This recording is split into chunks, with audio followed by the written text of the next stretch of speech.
Hello again, viewers, and greetings, fellow space travelers.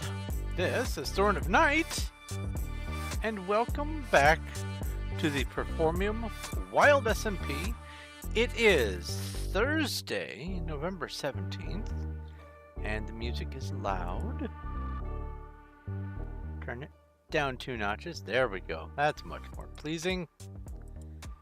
And welcome to my channel, to my stream, to Undercity, well, to Lordaeron anyway, and welcome to today's project. I'm going to be working on building some more of the walls today. Last time I was working on this project, here, let me go in first person, bring this up. Last time I was working on this project, I built all the way up to just before the last round. And the reason why I made that decision was because if this is 14 and the shortest of the walls is 14 from the base, then that means that not this layer, but the one above it, the very top layer, is going to be the top of the wall. And I think that is made of a slightly different material. So what I'm going to do is hop over to the template world and get a nice good reminder look at the top of the wall. The top of the wall, by the way, is called a parapet. The parapet is the top of the wall. Some people think that the parapet is the little jagged tooth thing. That's not. The tooth parts that go up are called crenellations, and the gaps between them are called merlons. Not Merlin, Merlon. And if you think I know too much about castle architecture and terminology, then you should see the books that I have in my house for architecture. Anyway, let's see here. Before I get on to doing anything on the build, though, there's business to attend to. First order of business, and arguably equal for most important, is the dad joke of the day. And today we got 2 of them, 2 good ones. A termite walks into a bar and asks, "Is the bar tender here?" Play on words on bartender, bar tender, as in soft. And the other one, if you're struggling to think of what to get someone for Christmas, get them a fridge and watch their face light up when they open it. My life is not complete without some bad dad jokes. My life is also not complete without some good dad jokes. And those were neither. Alright. Let's minimize this. Let's bring this up. Equally important, some might say more important, is the great big thank you that I owe to everyone who's able to help keep the machine running, keep the gears smooth, and make it so that here soon I should be able to get a replacement monitor. The people who are able to help support my channel and my work through Patreon and other means, but mostly right now I'm thanking the people from Patreon: Elmaze11, Zogma Infinium, Sean, Robert Kemp, Little Cuddles, and Xblaze Ninja Zero. Thank you guys ever so very, very much from the deepest parts of my heart. I thank at thee. And also, if anyone watching thinks that my time is valuable enough to merit $1 a month, or even just a quick $10 tip or something, I've got links to my Streamlabs for tipping and Patreon for an ongoing donation pledge to become a Patreon audience member. Got a link down below to both of those. Also, right next to those links are some other links to my first 2 books that I published, and also to my Discord, where you can join, come hang out with the rest of us, lurk like the rest of us, share memes like the rest of us, and watch hundreds and hundreds and hundreds of YouTube videos like, well, me anyway. Let's see here. If you do want to join the Discord, you will have to remember to pick a role. When you get there, I have it set up for reaction roles, and if you don't pick a role, you'll just get kicked right back out as soon as you leave. Alright, so let's do this, let's do that. It looks like I got the window size pretty much spot on. The numbers are floating just far enough from the edge. Yeah, that looks pretty good. Alright. A lot of busy work. Been working on lots of different stuff lately, and I'm trying to make some heavy progress on all of it. I'm trying not to let my I could take a day off mentality kick in, because if I do that, then my brain will go, well, I took 1 day off, but 2 days off is better, right? Scumbag brain. Anyway, I guess I will. I should probably go to the other world first, and then get a nice survey of the top of the walls, and then I can come in and do the announcement for my stream and all that kind of stuff. So let's get off of here. Oh, and here, by the way, for those who are uninitiated, there are a number of servers that are part of the Performium network. So if you go to this mc.performium.net, that's over on the right, you will join the Performium network, but I am specifically playing on the Wild SMP, SMP, Wild and Plea, thanks. A Wild Plea. The Wild SMP. And it's got MCMMO and not much else. It doesn't really need much else. But let's go look at the other map before I dive too far in. This is it. Love how fast that loads. All right.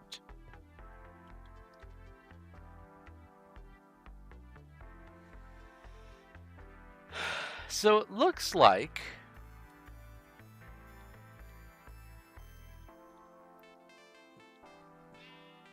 what?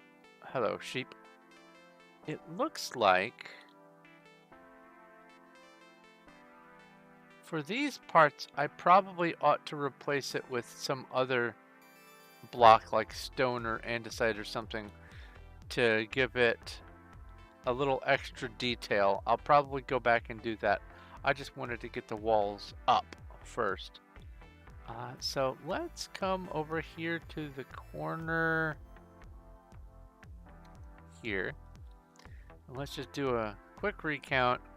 5, 10, 15, 16, 17, 18, 19.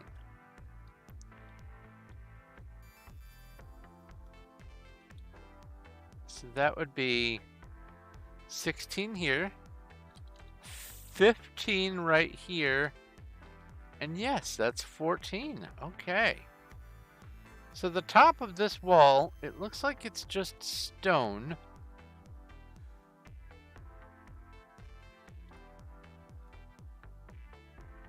With the smooth stone in between. Looking to see if there's anything that stands out as An obvious difference. Like this would be an obvious difference. This qualifies. Okay. That's the only one of that I've seen as an oddball. What I will end up doing, once I get the walls built, what I will end up doing is adding a little bit of the detail to the trim, splashing in some mossy here and there, and then also adding in these little inset areas, things like that. I'm more interested in getting the walls up first. So let's see here. Yeah, these have little patterns. Yeah, that right there. I'm definitely not going to go with this jagged, deteriorated look. I'm not going to spend too much time on fancifying all of that.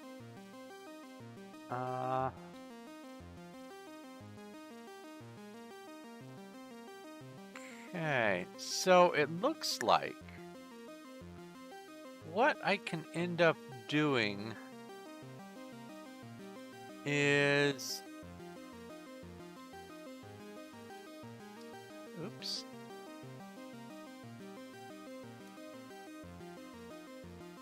Make this top layer be just stone. And then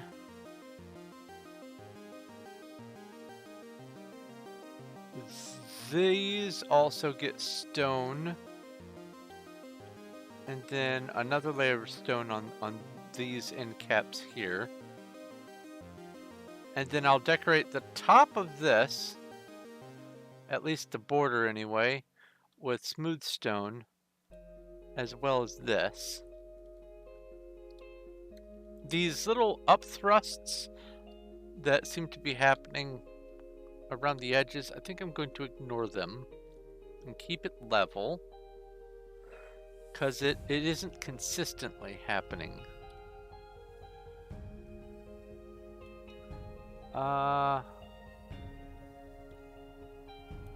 Now the next question that I have is how much, let's see here, how much time should I be spending on an overhang? And it looks like the answer is, why don't I just do the overhang for all of it? Yeah, that looks like the correct answer.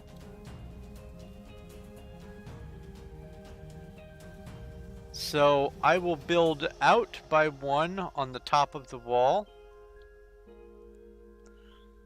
And then I will use that building out of it to use up the decorative smooth stone, at least for these lower portions. And then later I can go in and get that. Then this up here, the top 3 layers, I'm just going to call it the top 3 layers and be done with it, are going to be smooth stone. But that's just going to be a perimeter. And it looks like I can get by with a single round of smooth stone with an internal lip of just plain stone bricks. That looks like it's going to be the best bet.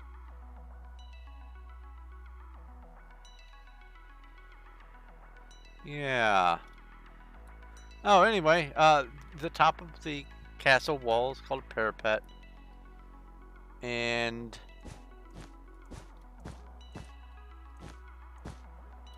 these sticky up parts are called crenellations. And then these divots are called merlons. The merlons is so you can more easily reach over and shoot. They're not quite like the murder holes, the little slits that exist as windows to shoot through, or the other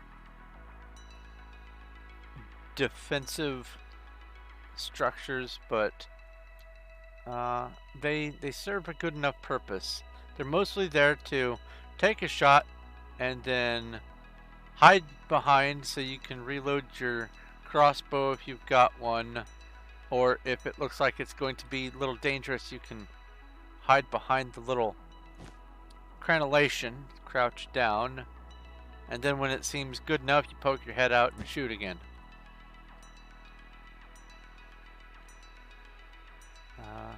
Interestingly enough, there were people who were designated to run the walls and get rid of any attachments that were used for raising ladders.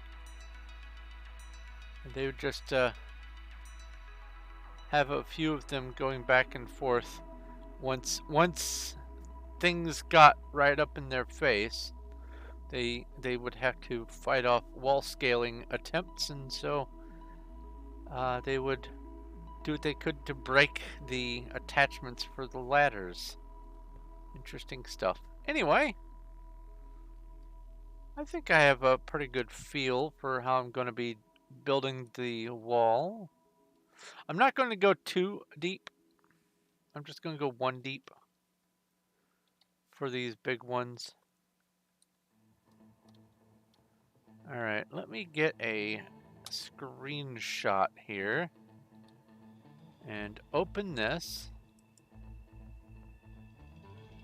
so that I've just got it sitting over here for future me to reference.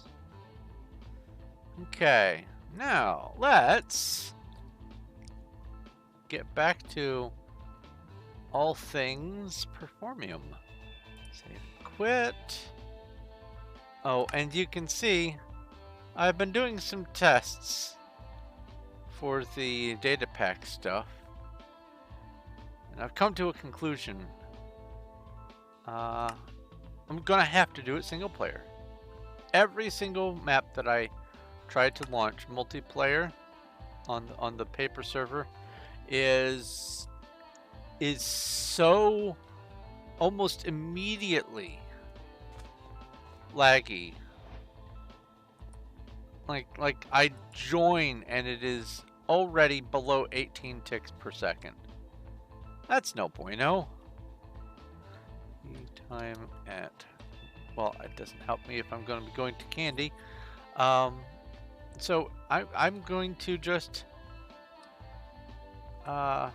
do single player, because in single player, instead of 50 milliseconds per tick, I'm only spending about 10 milliseconds per tick, 10 to 15 instead of 50.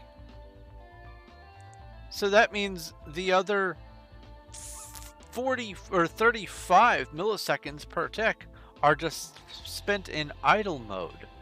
I think I can add more data packs if I'm going to go single player. And I am thinking about adding more data packs. In fact, I already have added 2 more. I took out mechanization. I added 3, so I've added 2 more. Anyway, let's make a message here. Come chill and listen to some music while I build Undercity from World of Warcraft on Wild SMP.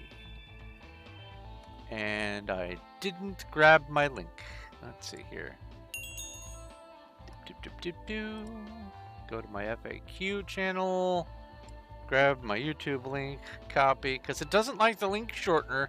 It won't allow me to post the link to the video specifically, or to the stream, so I have to just share my channel.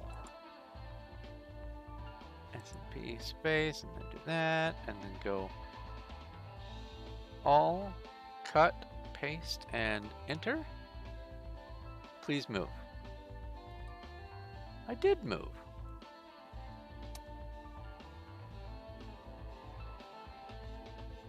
Then I go slash candy.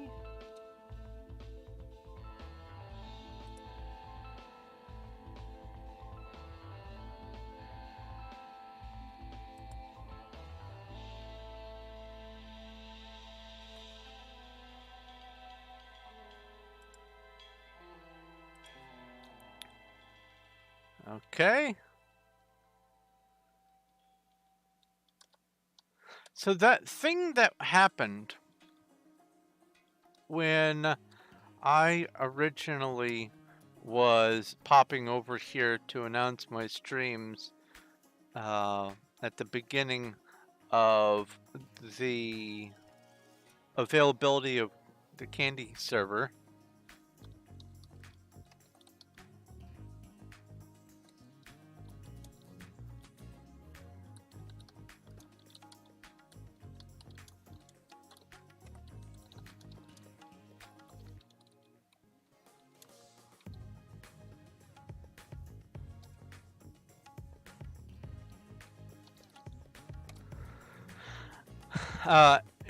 It seems like that thing that I was trying to capture on a stream is not going to happen. And here is what I believe was going on.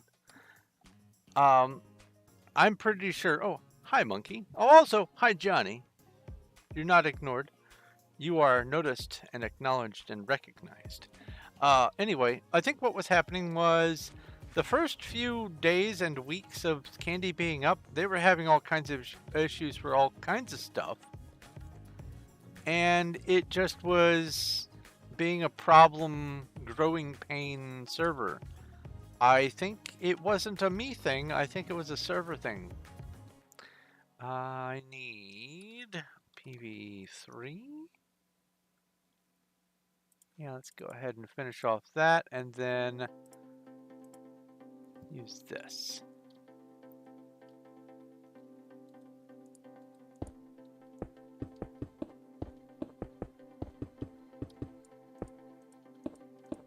So I had thought that some of what was causing the latency, because of how absolutely smooth it is on single player, I thought that what was causing some of the latency was maybe the mechanization trying to spawn in its specialized ores by placing blocks and generating ores in a non-standard way or something. That's not the case. Turns out Stardust Fragment does the same thing in Simple Energy.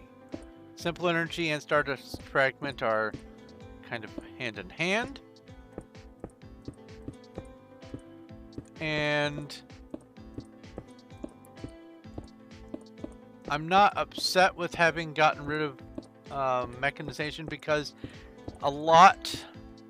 the overwhelming majority of what Simple Energy and Stardust Fragment do are just hands down better, just all around, than the mechanization data pack was. Mechanization was great. This is better. I'm very happy with it, or with what I'm seeing of it. I don't think that there is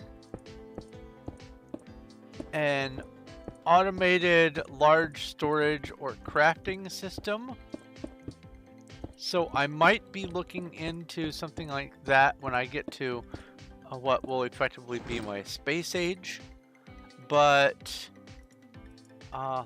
if I can't get some automation for crafting and storage, it won't be the end of the world. It's just a convenience, because at the point when I would need it, I would definitely need it, because I'm going to be doing all the gathering and all the building myself. there's no way I'm going to be able to have help on my single player map. Even if I open up to LAN and have my wife pop on and maybe do a little bit of building here and there, as soon as it becomes a multiplayer server, it tanks.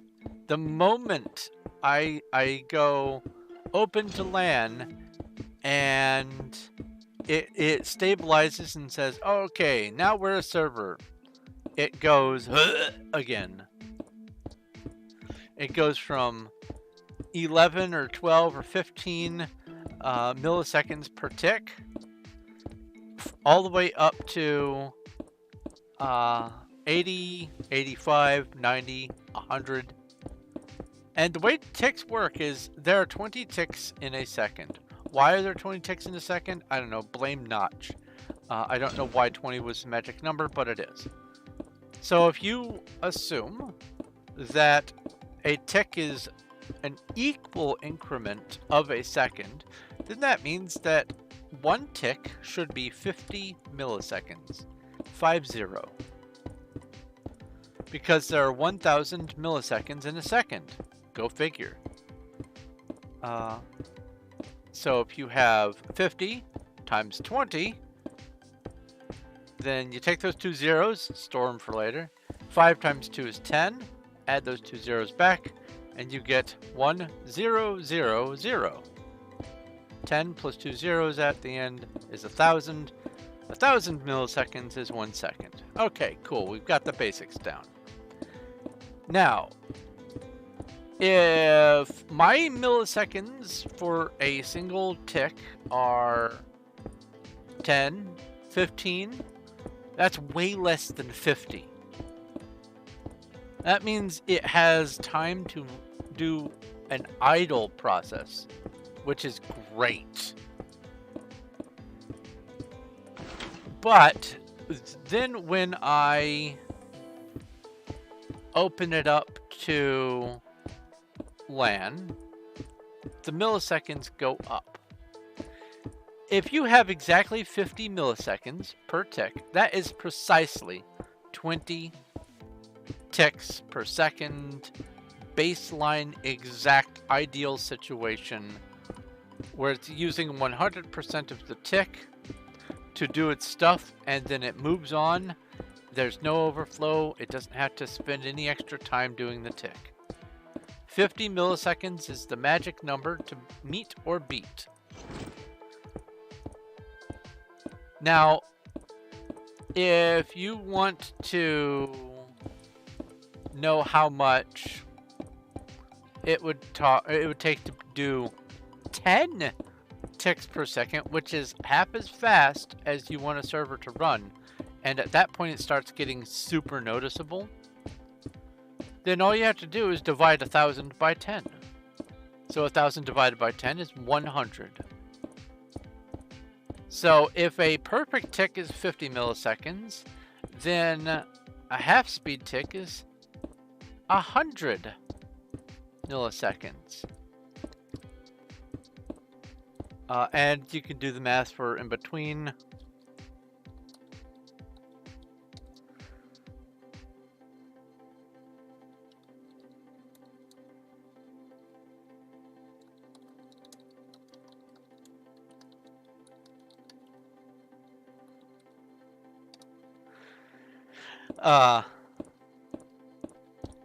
If you figure halfway between 50 and 100, that's 75.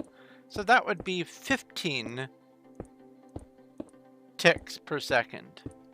Means it didn't have enough time to do 5 of the ticks.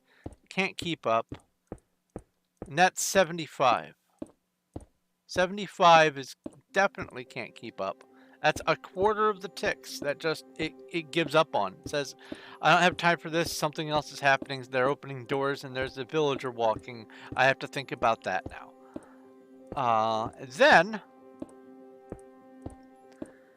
if you go 125 milliseconds per tick, you're talking 5 ticks per second. And then if you want to go absurd and say 150 milliseconds per tick, that is 0 ticks per second if you want to do the ideal math. That means that it is grinding halt. Let's see here.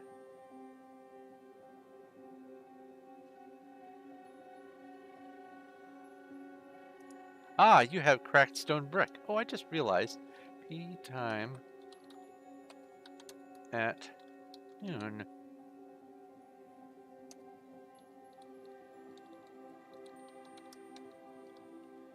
P weather clear.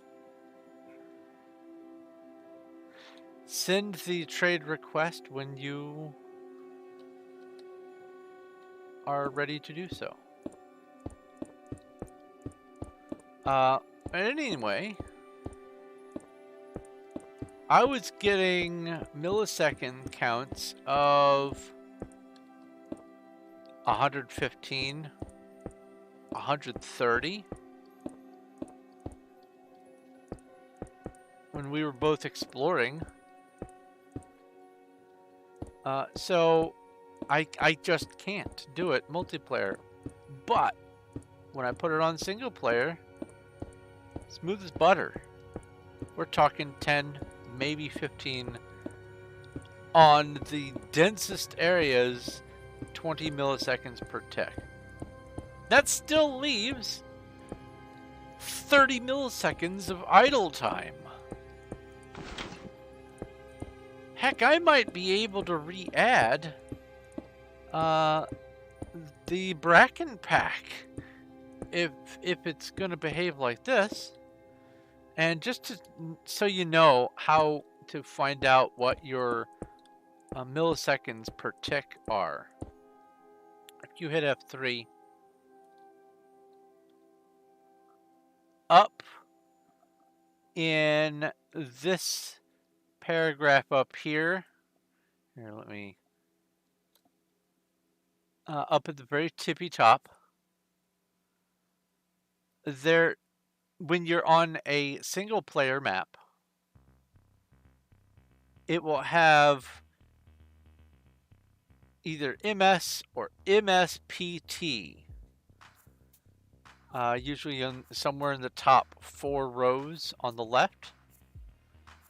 Obviously, I'm on a server, so I'm not privy to the MSPT information. As I understand it, there are some launchers that you can backdoor it, but I'm not. I have no interest in trying to arm wrestle a server for its information. That's a good way to get banned. But the things that really you need to watch out for dragging down your gameplay are up here, top left, on the top of the paragraph, the second line, the very front, it says frames per second. As long as the first number stays 60 and the second number's at least above 30, you're good. This E right here, a couple lines down, that's how many visible and active entities there are that you're able to register. And I can register 18 from where I am, 19. That means things are spawning in caves. And if I had X-ray vision, I could see 14 of them, 13, 12, that sort of thing. So that's what's going on there. It's how many you can see where you're looking versus how many are rendered for you in the direction that you're facing. So 10 out of 18, 10 out of 17. So you have the frames per second, the entity count, and then you have the microseconds per tick. Or, I'm sorry, milliseconds per tick. Those are the magic numbers. As long as your milliseconds per tick are less than 50, your frames per second are 60, and your entity count is, you know, I guess video card independent, but I would say Probably around 200 for most people is where it'll start to go a little boggy.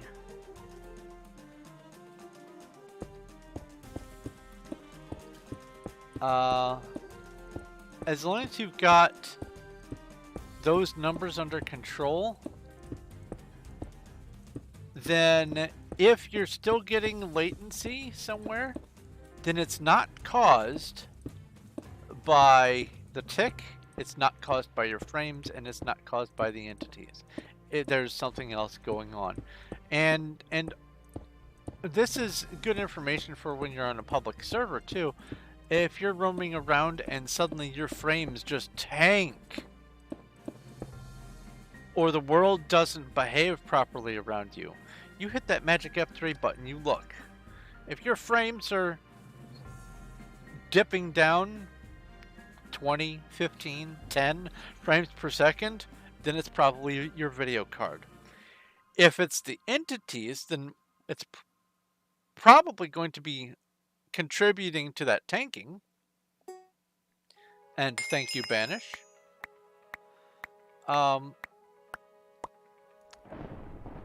But let's see here.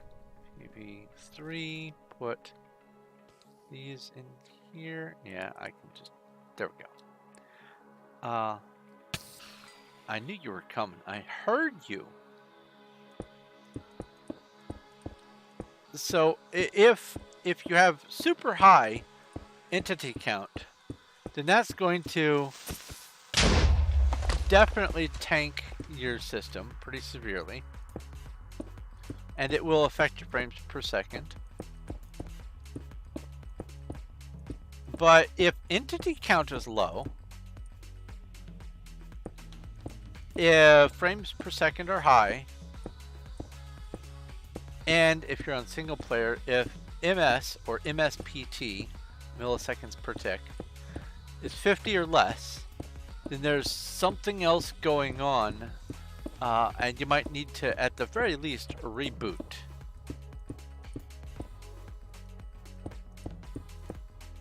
Hey, I made it back to here.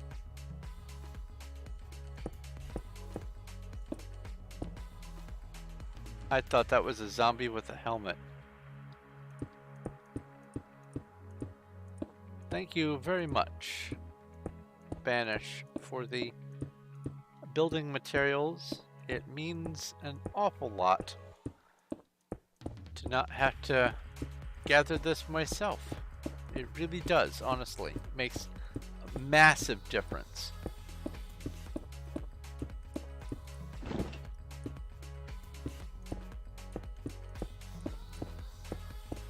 Means I can keep building and not have to bore you guys with mining a stone and then cracking it and crafting it and all that kind of stuff. Meh. No one wants to see that. And if you do want to see that, I'll happily make a video of me just, you know, crafting. I'll happily do that. If that's something you guys want to see, tell me. I'll do it. I'll happily do it. But I'm gonna guess that no one wants to just watch me craft for an hour.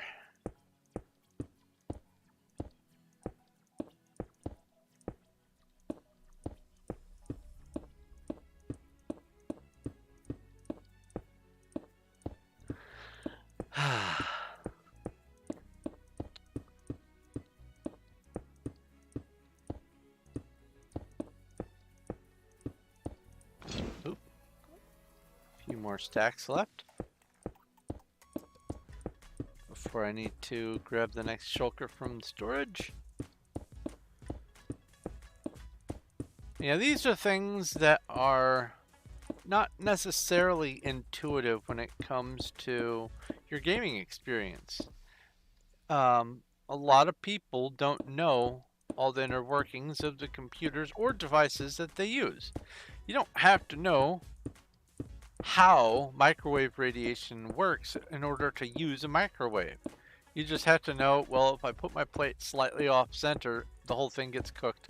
But if I put it in the dead center, there's a cold spot in the middle of my soup.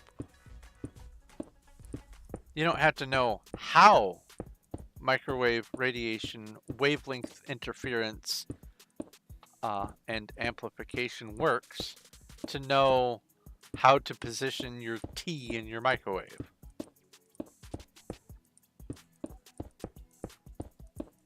Noodles don't need basic physics education. You just put noodles in, you push button, you pull out with hand going, ah, ah, ooh, ah.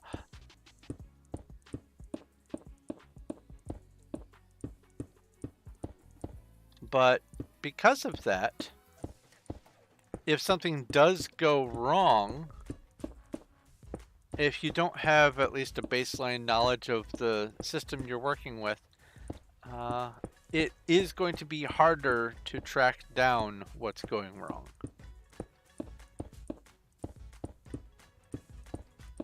Like if I get into an area and I go, something's chunky here. I hit F3 and I go, ah, that's why. There are 700 entities. Got it.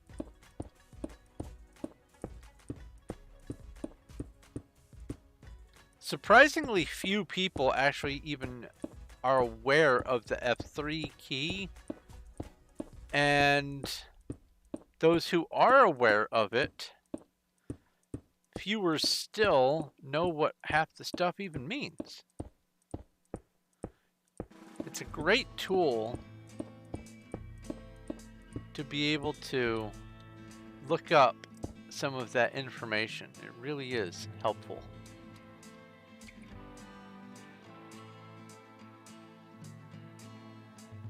Oh, I didn't see your... I was watching the other chat for once instead. I didn't see this. Cuddles? I mean, if you could see if we've got, 3 or 4 shulkers of smooth stone blocks. I know we've got the regular stone. I'm pretty sure we've got oodles of stone.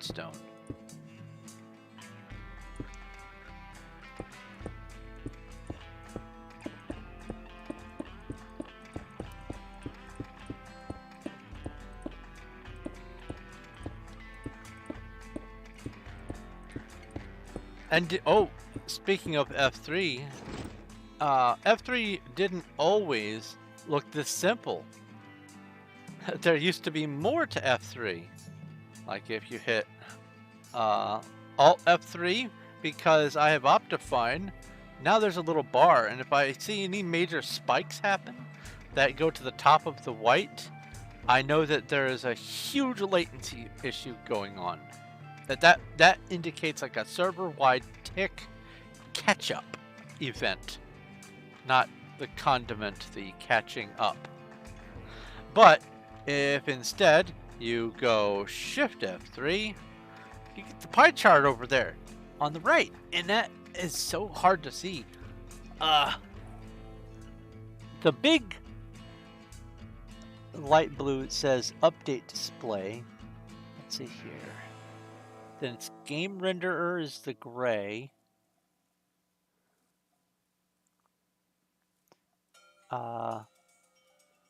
Rendering some of the FPS pie and the tick, and the render itself is some of that blue.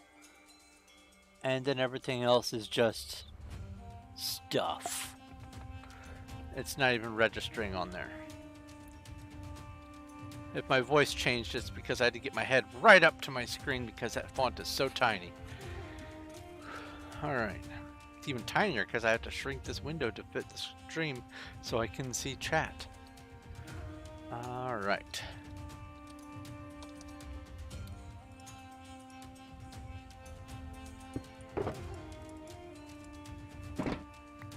Oh no. Come back. Oh wait.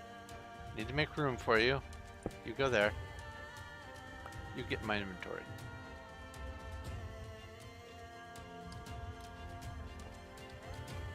Okay. I just want to put my toes on the wall. There we go. So yeah, F3. Fantastic tool for learning about why things are acting wonky. As a matter of fact, after I finish this ring, I'm going to go down one of the spawn roads and just demonstrate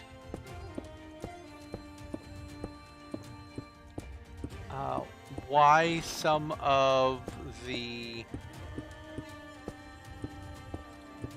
numbers change and what they mean. How do you make smooth stone? Yeah, you cook regular stone. It used to be you could craft it, but not anymore.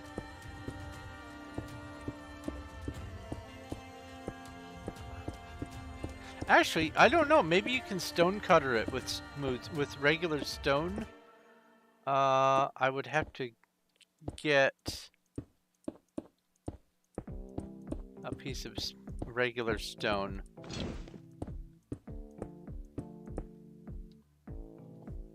Wait a minute. I can just get one right here. All right, we have stone cutter. No. Okay. That's what I was afraid of.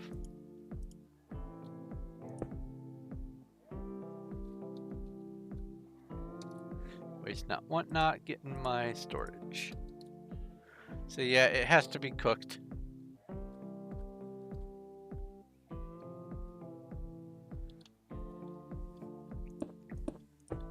Used to be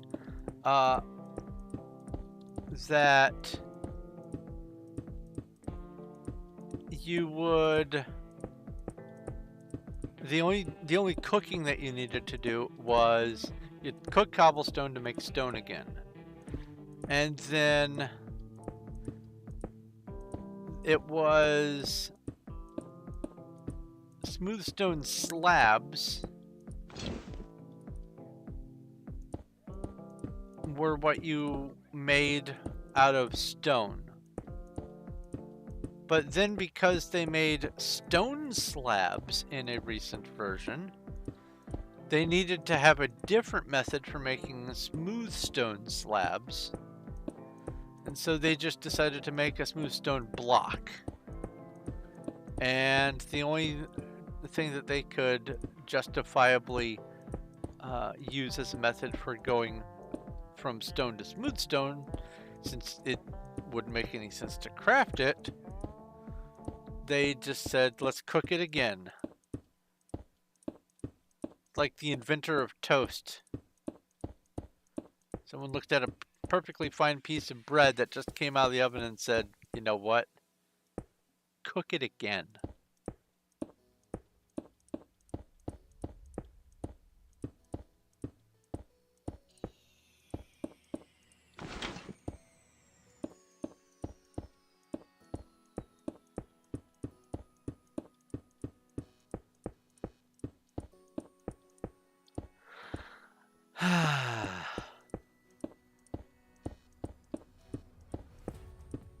Oh, I made sure to get a drink. And I've been sitting here thirsty. Black cherry water. Num num num num.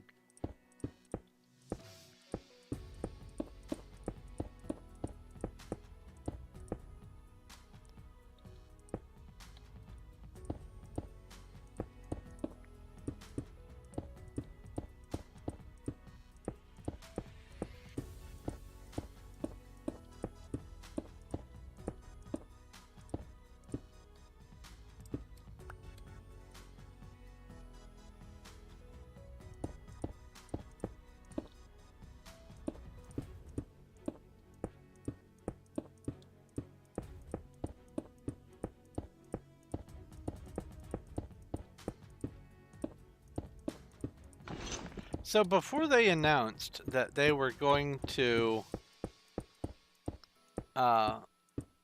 create the candy server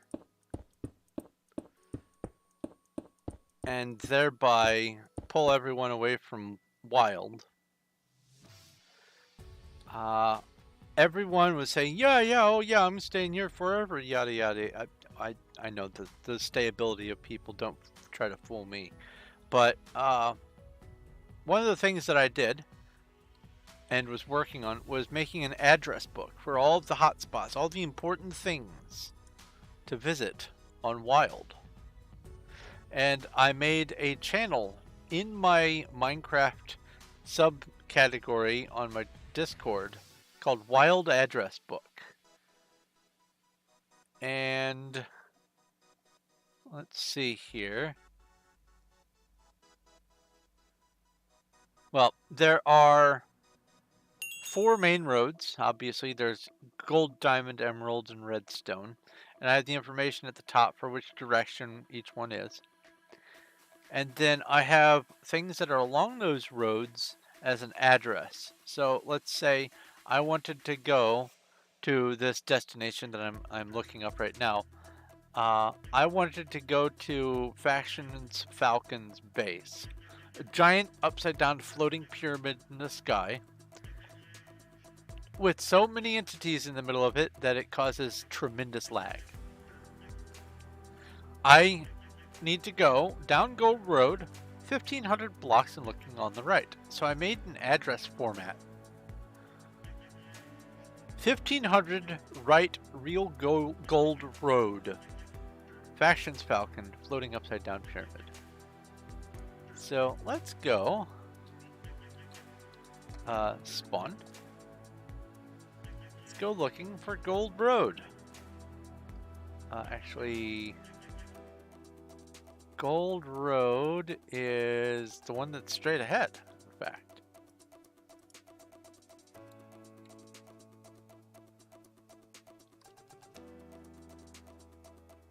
Then I just had to travel down 1500 blocks.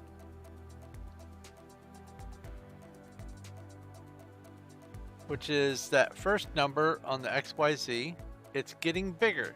Doesn't matter if it's getting more negative, it's still getting bigger. And when it says 1500, I will have arrived at my destination. And we're going to keep all this information up on the screen so you can see. We've got entity counts of all the way down to single digits there, and then it's 15 and 10 and 15 and 10, 8. And it's pretty standard. Normal amounts of objects to look at. Here we are in a sort of a heavy area.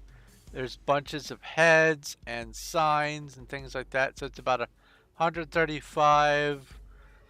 You could feel a little lag happen, sort of. Bunch of decorations and things. There's chests. Chests count as entities. And since chests count as entities, this is where the important piece of information comes in. See, like for instance, if I look in here, it looks very busy, but there's only 19 entities that I can see. The particles they don't actually contribute to the lag, interestingly enough. But this, do you see this behemoth here? Right here it's okay, yes. 93 entities, you can see it right here. The very front of line 5, E colon 20 out of 93. Let's get closer. And watch that E go up and up and up and up. For most people, 200 entities is where it starts to get a little chunky. I can feel it right here at about 500.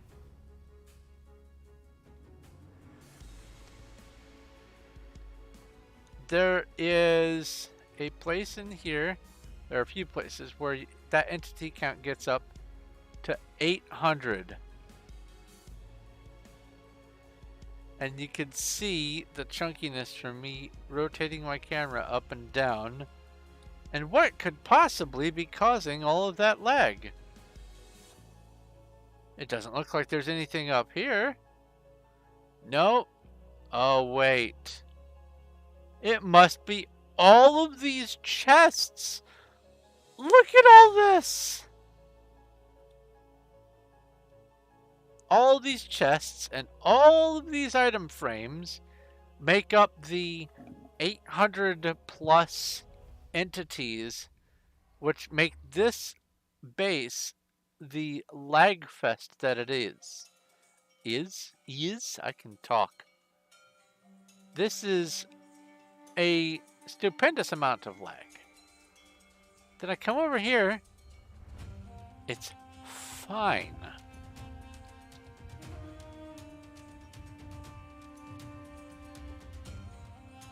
But yeah, 200 thereabouts is where it starts becoming a problem for most standard gaming computers.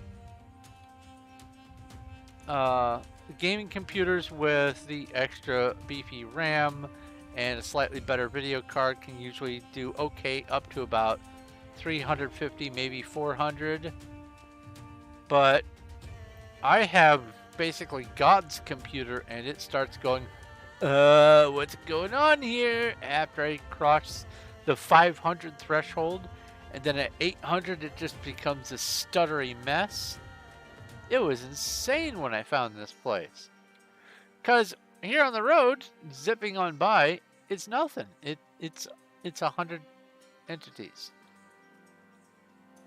Because I'm not rendering all those entities. They're too far away to render. I get up here though, and ugh.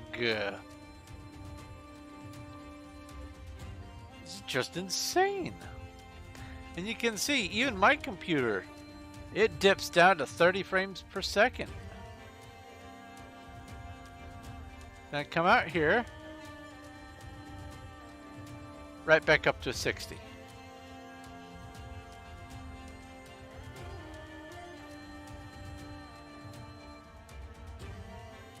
As long as you don't have a lot of entities, you can build really big and not have a huge problem.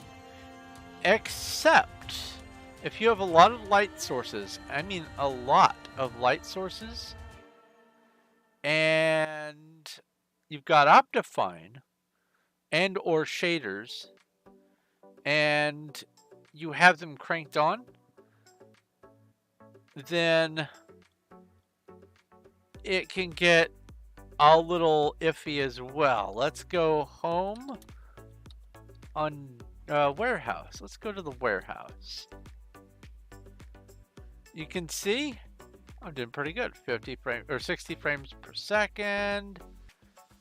Low entity count generally, about 11-ish. But then if I do this, options, video settings, shaders, the best shader out there because it doesn't turn light into yellow, it stays as white light. All right, here we go. Look at all this. Glowstone everywhere. Lanterns. Lights in the floor. Now, I'm staying at 60 frames per second, roughly. But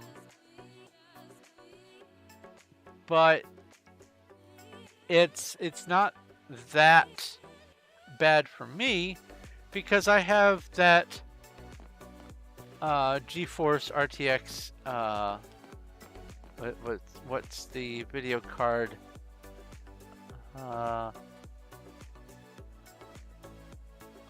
4070 or no 1070 what's my video card? Oh, Specky. Oh yeah! Alert! Alert! Graphics.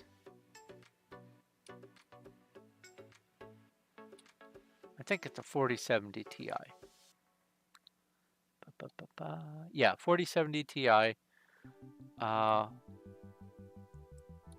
I got the whatever version it was that they had with the highest amount of RAM available.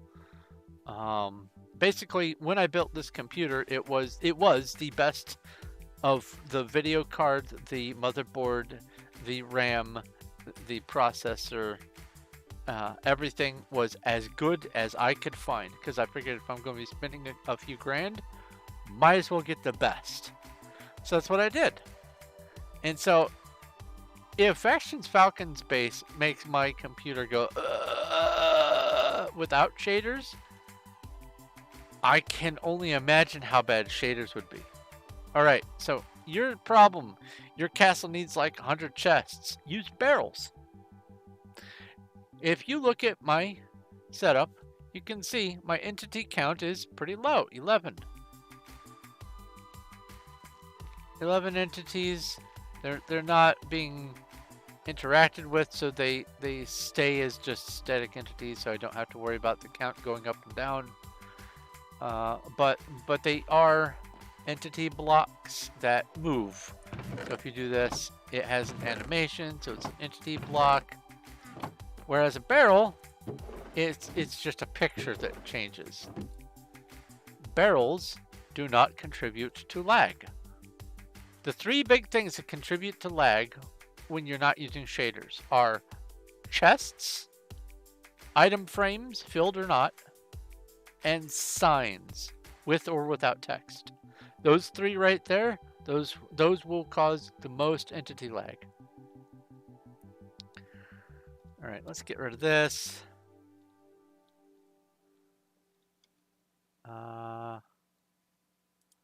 For the moment, I'm going to put this overflow cracked stone back in here so that I can PV3. So I do have some andesite on me. I think for those vertical slots, I'm going to be doing andesite, and then for the insets, I'll do smooth stone, but I do need smooth stone for the tops. For sure. So I'm going to grab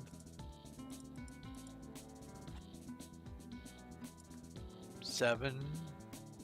Well, I mean, I can always put back what I don't use. PV3.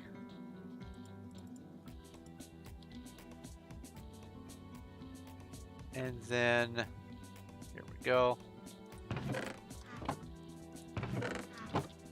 Oh, she said she was making them.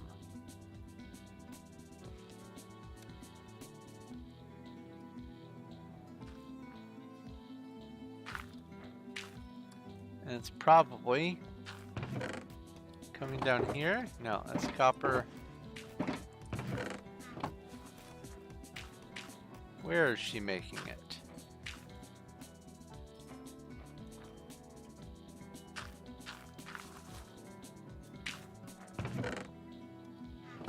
Not there. Not there. Oh! Cuddles, you didn't turn off your furnaces.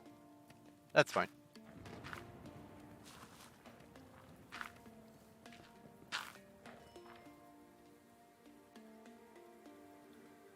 I have some starter blocks that I can just work with. Here we can always make more.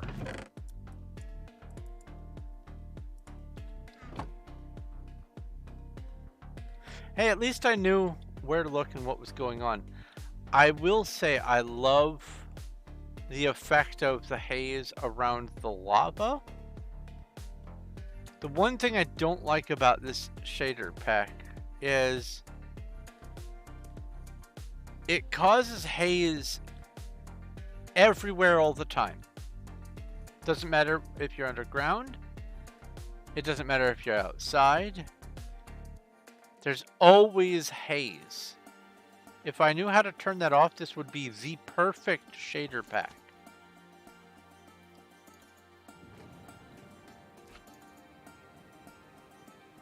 It's like almost like looking through stained glass. I mean, look at that.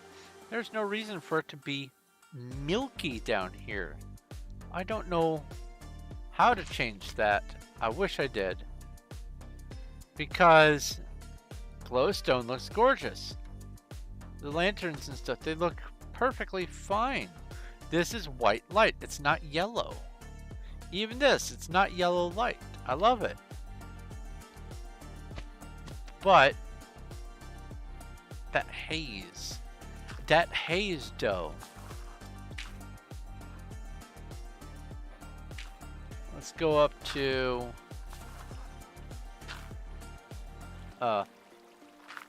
why is there a chest? Cuddles? Are you trying to kill people?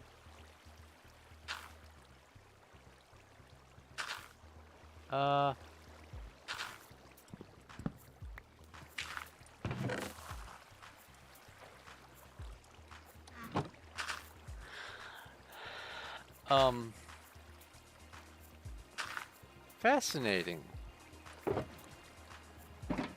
Very interesting.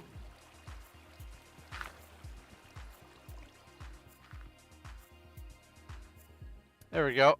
I come up here. It's white? Yes, but that's because these are generally white. It does make it so it's slightly harder to see the outline color. This would be the greenish, this would be the yellowish. But if there wasn't the haze, this would be perfectly fine. But that haze just ruins it.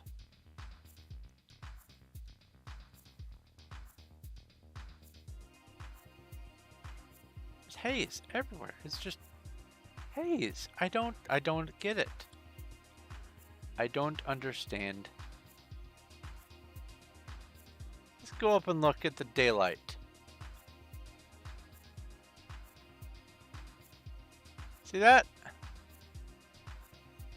It's got the bright, shiny glint of haze as if you're, I don't know, you're looking at the sun all the time without sunglasses.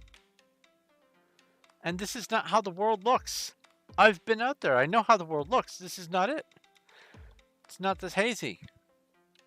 It's this hazy miles off in the distance, but not this distance. There should not be haze between me and that tree. I don't like it. But if that's all I have to deal with for this shader, it's tolerable enough. I just don't like the haze. I don't like it enough. I'm turning the shader back off. It's a pretty shader for pictures. Look at that. There's not supposed to be haze there. It's supposed to be pretty. All right.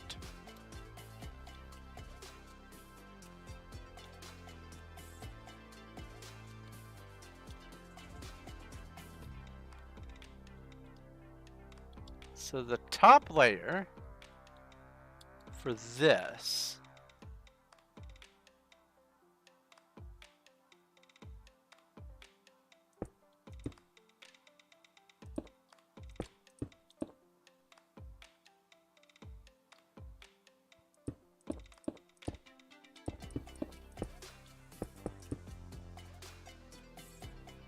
is going to be that.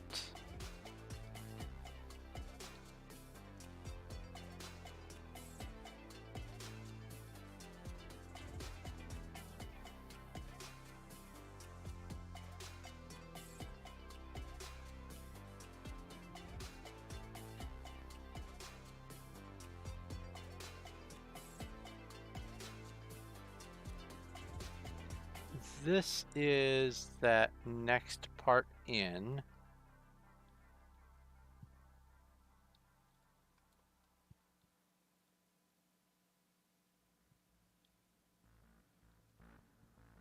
Oh wait, no.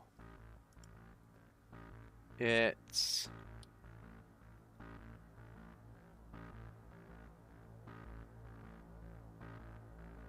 it isn't that either.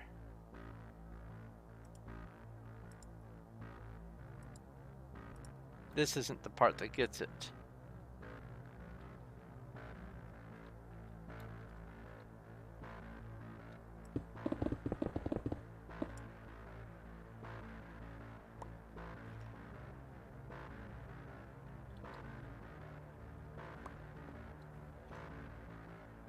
part that gets it is the other section. So let's put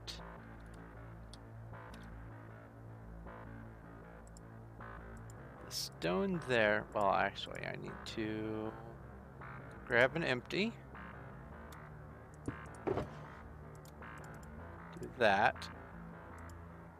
And then PV3. Put the smooth stone in here. Put the chest in there. Pull this out. This is what I need for this layer here.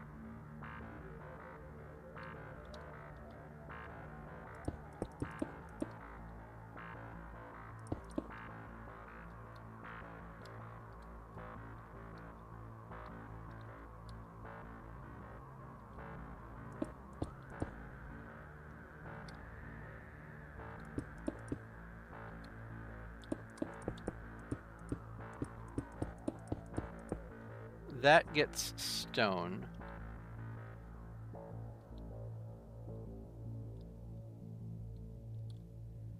In fact,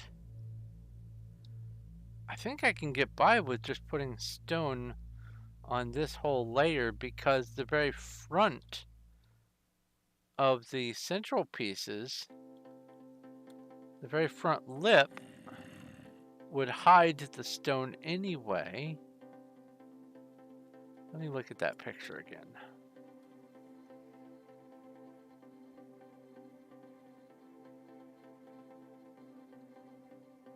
Yeah, I could go stone all the way to the wall. Or to the main sections. Sweet. I love it when I don't have to think as much. Means I can use my brain for other stuff. This is great!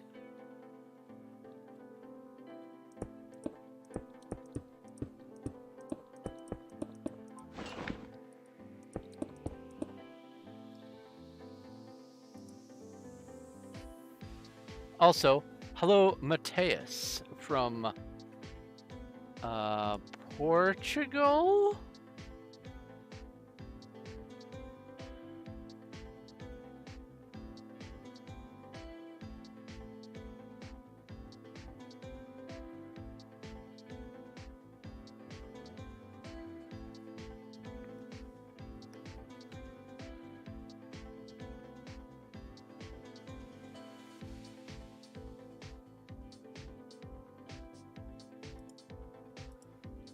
Also, yes, I would love to see what you are mining to get the cracked stone bricks.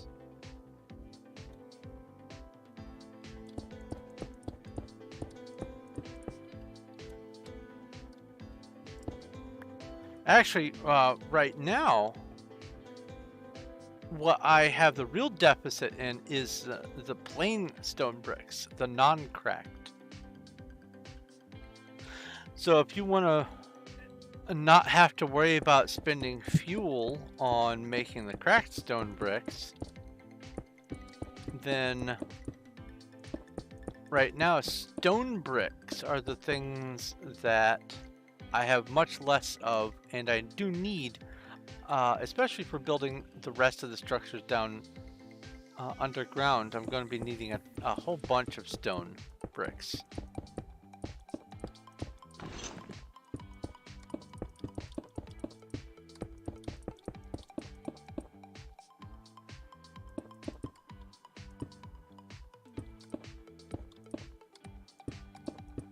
Also, apologies, Mateus, for not seeing you join. I am working on just one screen, one monitor right now, and so I don't get to see as much of the goings-on as I would like if I have lots of other things happening. And so, when you joined, I had several other windows open. I apologize. I am not ignoring you. I just didn't even see the other windows at that time. other people were talking too, and I didn't see that. Apologies to other people. Let's see here, I think.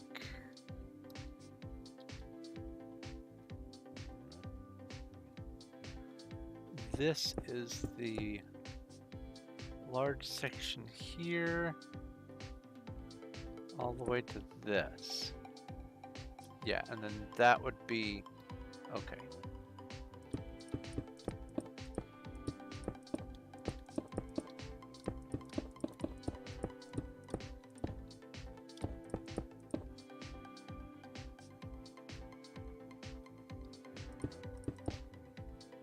I'll just come to there.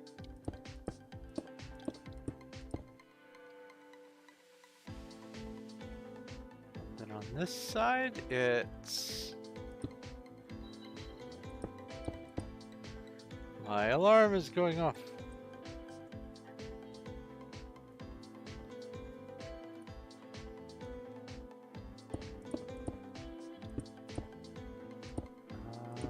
Let's do this.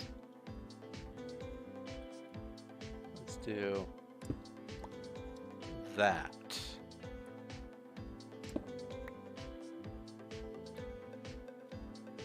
That looks good. Okay. Now I fill all this in.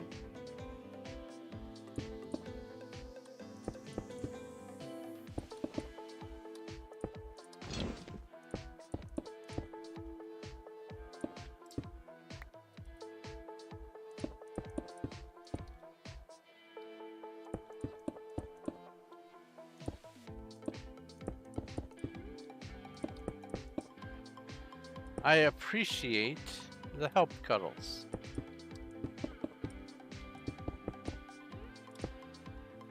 You know, let me look at this picture again.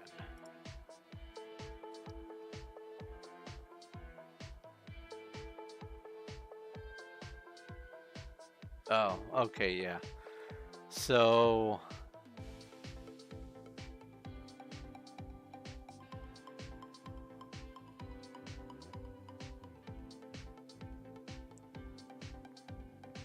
these next two for that will be the stone bricks. Okay.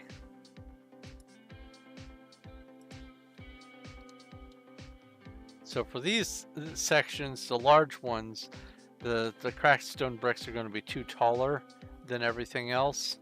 I was thinking, hey, I could just do all the stone all the way around. Nope, I can't. Hey.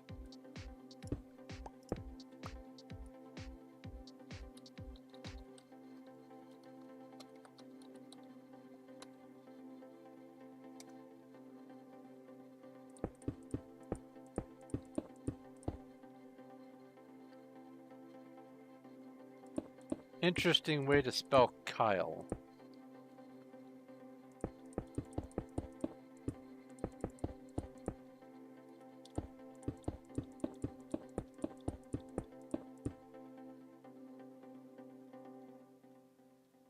All right.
People know what they like. If people want PvP, if that's what makes them happy, no point in trying to get them to stick around. This isn't where they would want to live anyway.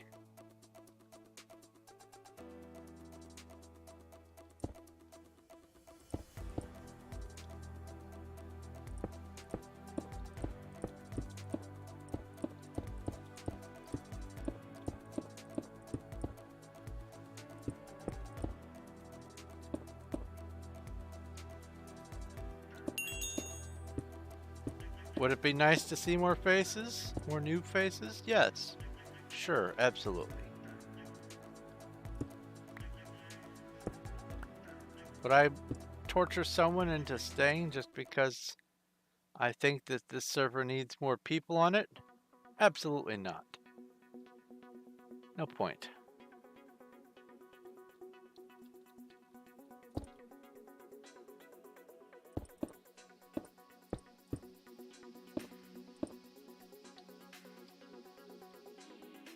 That looks good enough.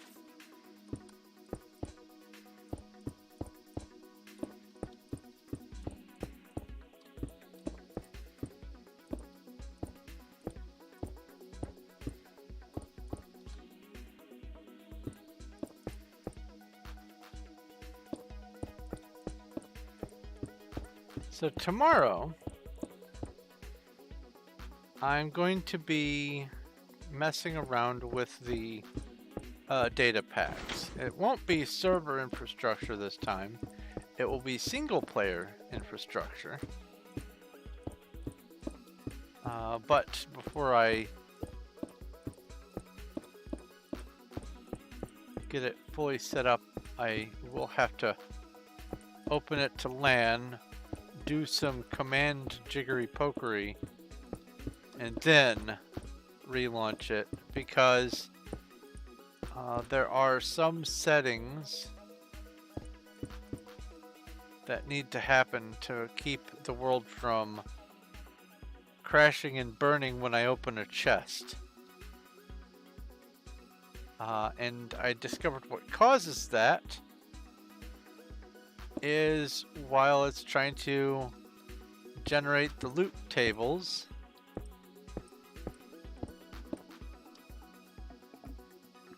the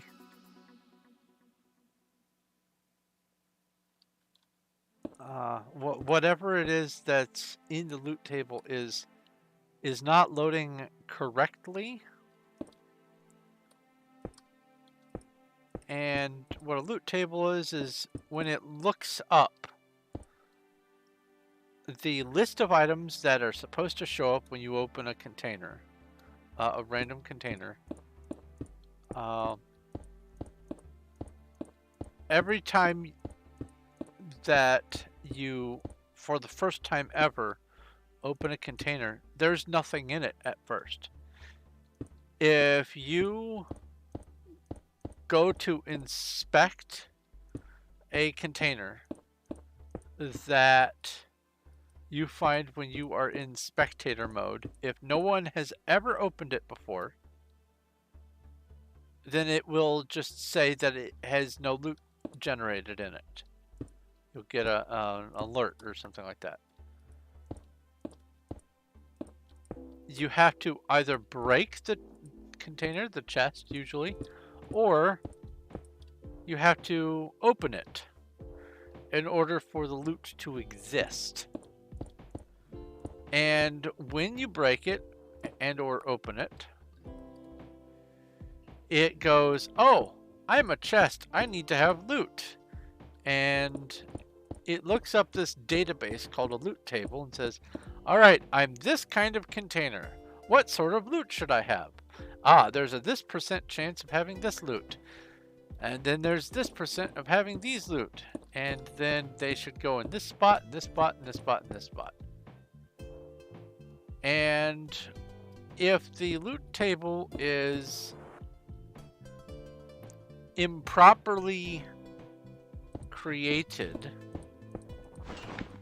then it gets stuck in an infinite loop trying to solve what needs to go where. Either there's a JavaScript predicate that's out of place, or a properly parsed piece of code, a missing semicolon or something, comma not where it needs to be, whatever, it can cause some outstanding issues. And one of the data packs that I have, called Technical Enchantment Plus,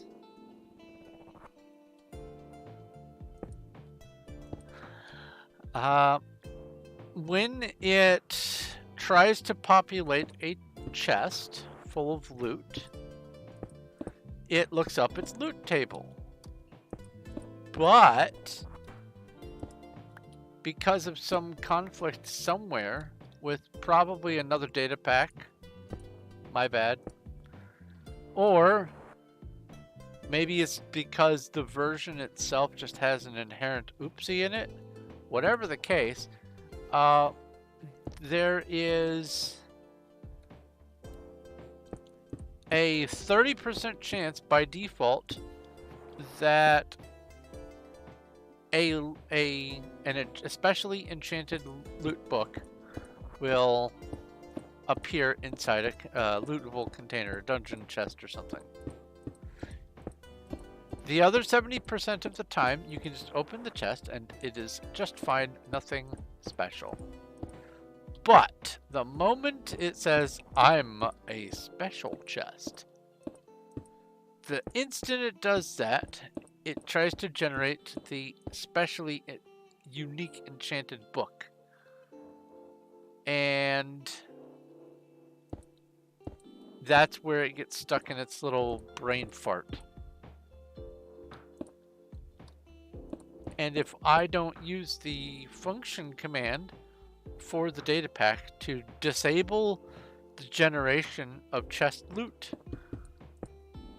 by specifically just that one data pack, then there's a 30% chance that any chest I open is going to crash the server so hard that I can't even run the stop command. I have to go in and kill the process in Task Manager. It is that bad. It's so bad it won't let go.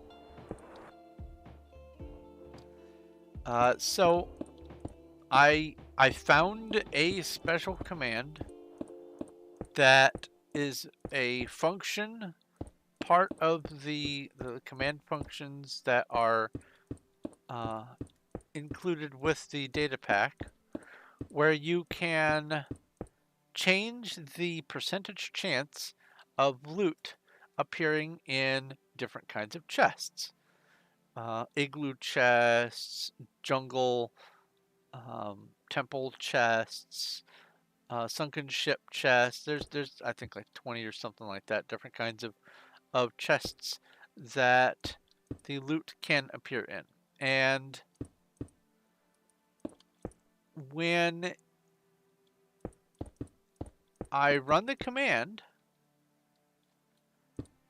what I'm able to do with it is 100% disable the generation of loot in all containers. That way, I don't have to worry about finding a container that wants to have a custom enchantment in it and then crashing the game. And I have seen a couple people mention that they are having similar issues. And so the fact that this function exists is a godsend. Otherwise, it would make this data pack unusable for me. But it's unfortunate that I have to do this and not be able to encounter some of these enchantments in the wild. I am still able to make all of the enchantments by hand. That's not a problem. It's just, it would be nice to be able to be out exploring and encounter a book that has the wide enchantment on it, for instance. And the wide enchantment makes it so that when you dig, instead of a 1x1, the wide 1 is a 3x3 and wide 2 is a 5x5, and so on and so forth. So there are a number of really nifty enchantments that this data pack adds that would be lovely to find, but if I don't turn them off in loot generation, it just absolutely bottoms out the world. And it doesn't matter if it's server or single player, it still treats it the same, and either one will tank the system. So I have to just nip it in the bud and just scorched earth it.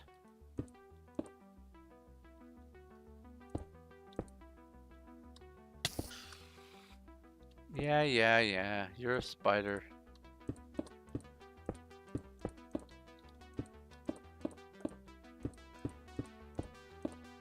Sometimes spiders can get me to jump.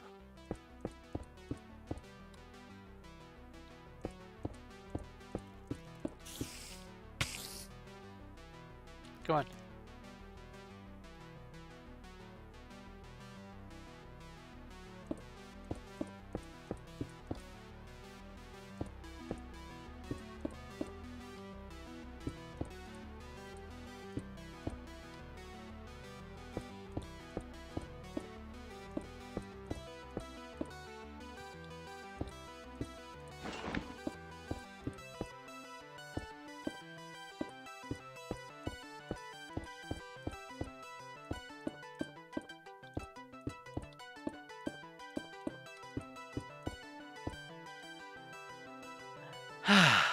Oh yeah, the floating village. Still, I'm undecided what I'm going to do with that. Leaving it there for the present, but it may get repurposed. It may get torn down. I have not yet chosen what I want to do with it yet. And I said yet twice.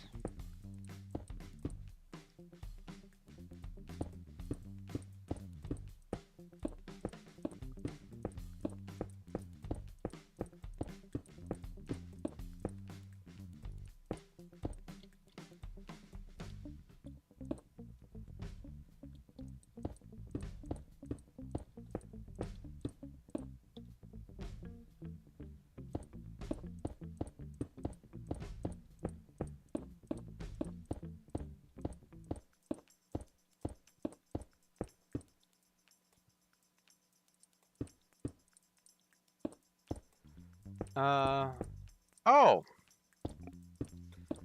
I still don't know what happened with that issue I was having yesterday with launching Van Helsing.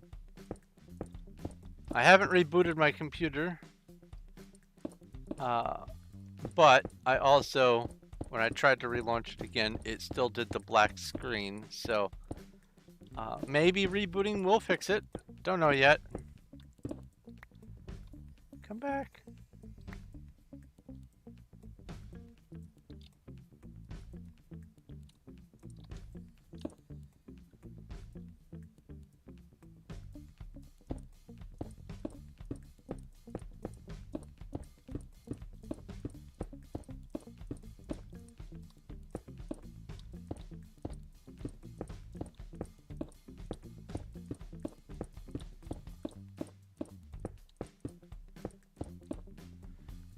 Let's see here.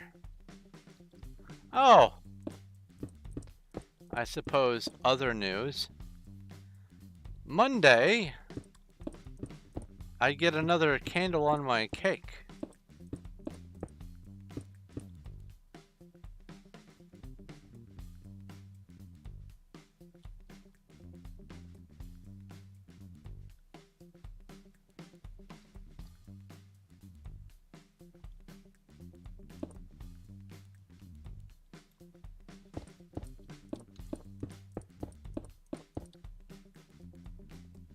I'm thinking of getting myself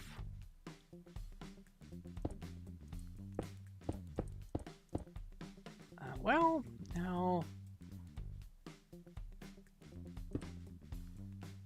See, my birthday is close enough to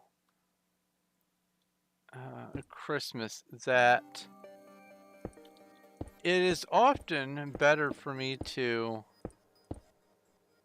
wait until Christmas sales happen for me to get things for myself. Like Steam Winter Sale, a lot of the stuff that I would want to get is going to be on sale. I bet the DLC that I'm missing from CoronaCon is going to be down from its $6. I'll be able to spend less money on something I'm going to be getting anyway. Ooh, this server is about to restart. It's the end of the world! Women and children first.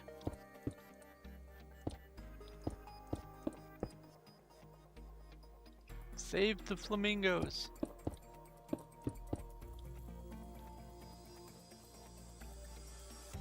Oh no, all the farters are over on candy.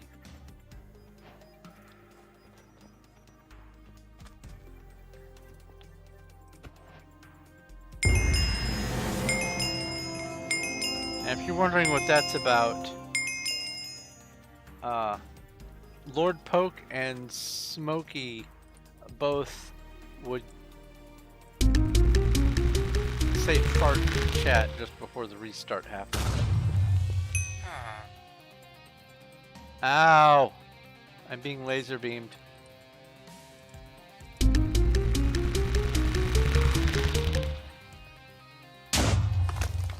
You have all these morphs.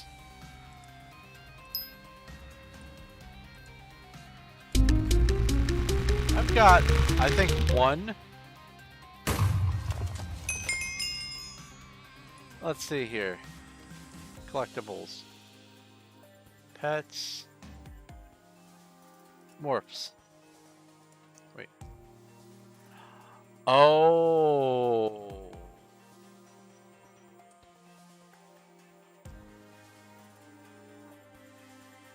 Unexpected side effect of being put to the top of the tab list.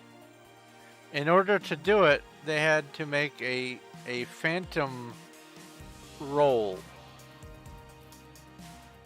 And instead of spending the time to figure out what things were available to the roll, they just inherited the roll below it and then just gave it a little bit different information. So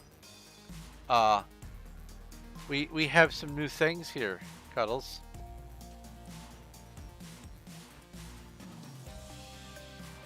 I'm a pig.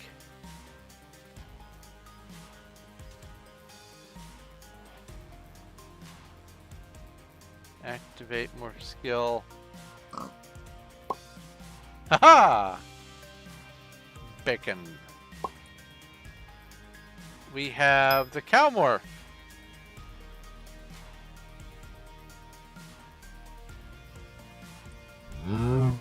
Moos! Lots of little moos!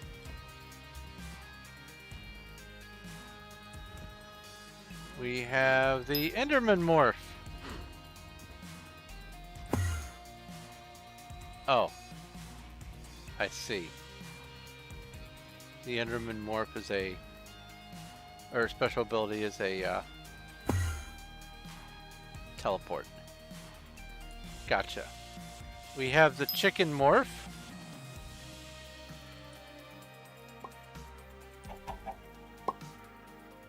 Ew. You've got egg on you. Spider.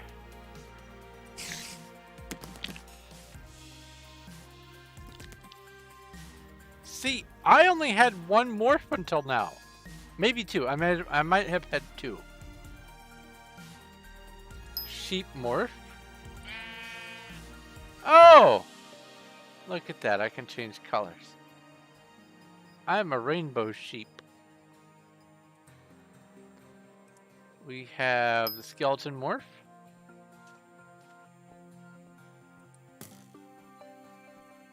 You can shoot your bow. Okay, cool.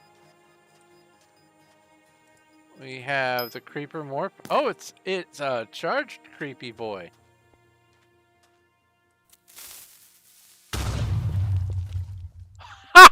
It causes boom damage. I actually wasn't sure what was going to happen. Blaze morph.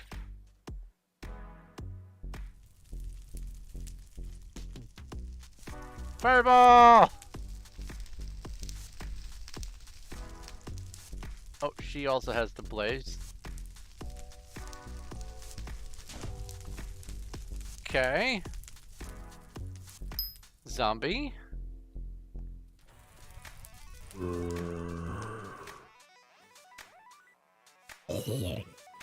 Oh, I just simply made zombie noises. Okay. Then we have the iron golem. Wah! Oh my goodness!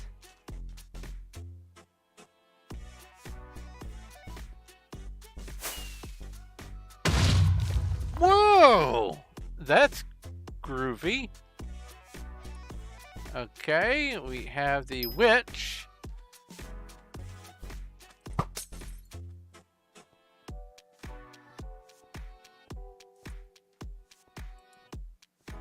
We have the snowman.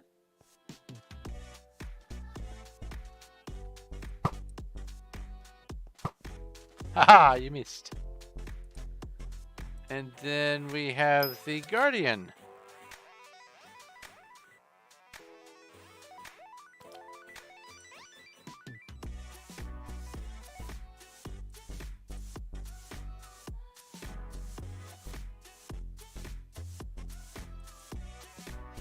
Laser. Bzzzt.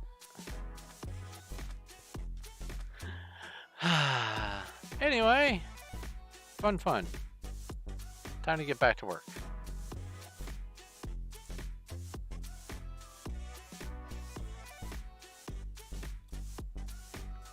What's this going on in chat?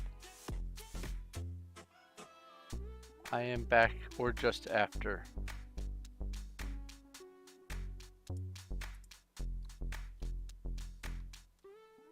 Also, hi back.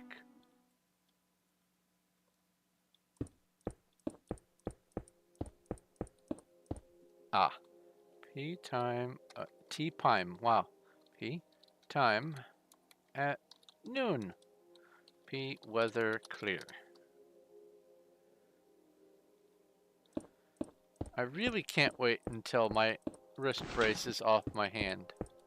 Even just typing that, even just playing, is so uncomfortable.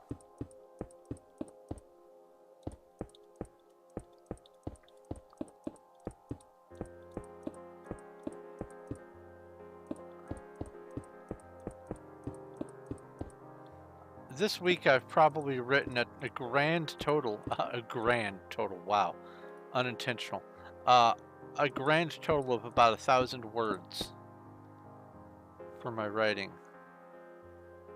because it just feels miserable typing like this. I hate it, precious.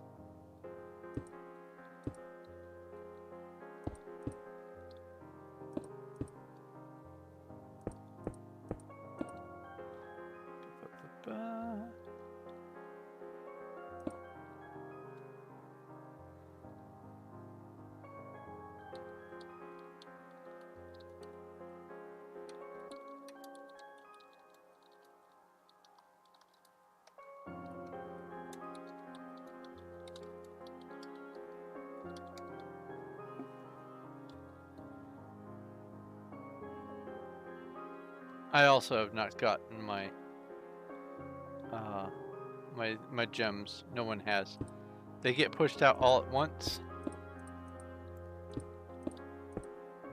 Except for the ones that you get from playing the like the matching game. Those gem rewards are treated separately, and also feather redemptions are treated separately. So the mining gem minigame, those gems just get pushed out all at once, one fell swoop, when he remembers to do it. And the reason why it doesn't happen immediately at the end of his stream is because very often when he's done with his stream, he's got to go. He's done. He has to leave. And he doesn't have time to do any busy work. And then by the time the next stream, the next Saturday happens, he goes, oh yeah, I forgot to push out the gems this week because I've been so busy. Because he's a dad and he works at a job and he just does the streaming as a part-time thing, and staying on top of all the little minutia is taxing. Sometimes he has to get little gentle nudges, little reminders. Cuddles is pretty good about that, as you can see in chat. For some reason, he still hasn't added me as a friend, so I can't message him directly, which is bizarre.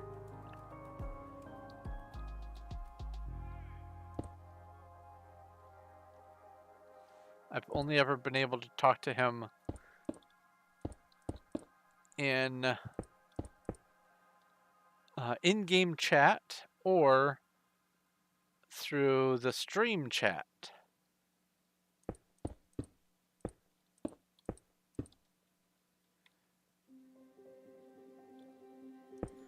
Even back in like 2017.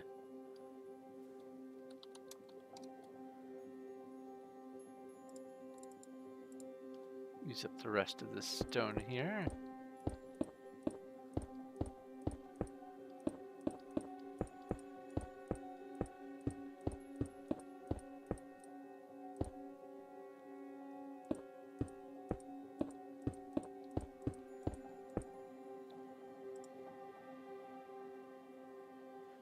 Sure, I would love to see how much you have mined.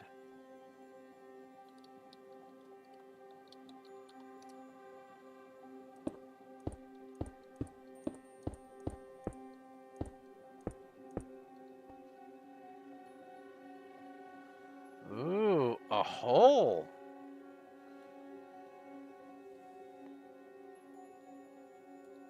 So, dad joke style puzzle for you.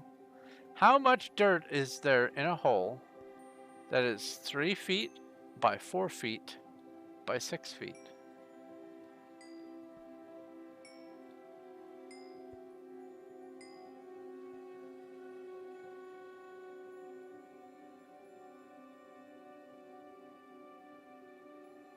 Is that a fat birch? That's a fat birch.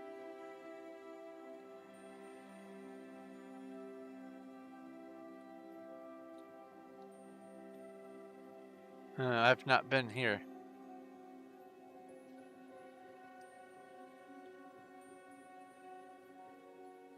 I can tell I've not been here because there's still sand.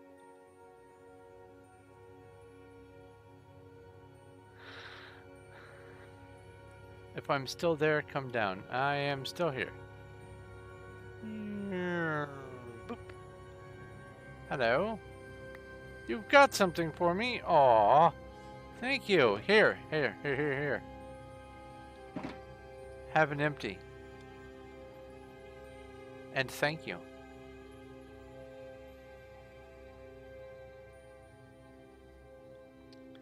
The answer to the question of how much dirt there is in a hole that is 3 feet by 4 feet by 6 feet is none. It's a hole. Wait. Netherrack.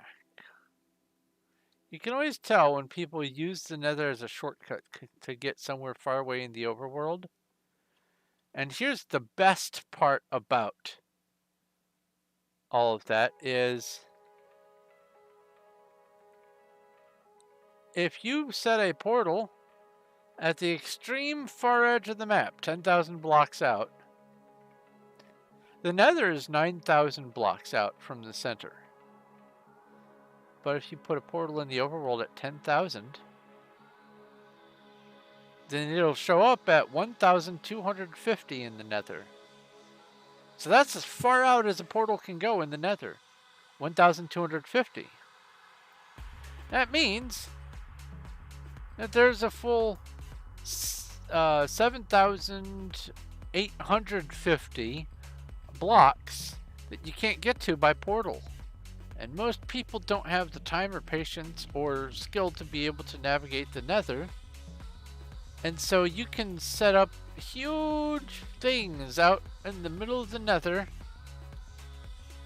and no one will ever mess with it. Look at this. This is cool looking. Very, very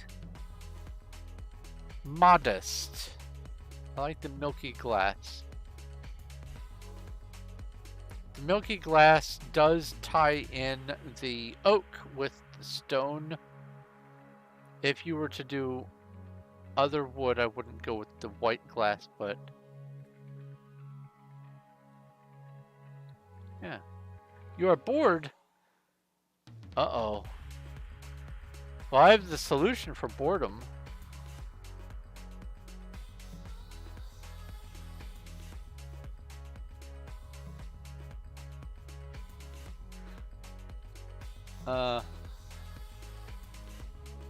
TPA Bane.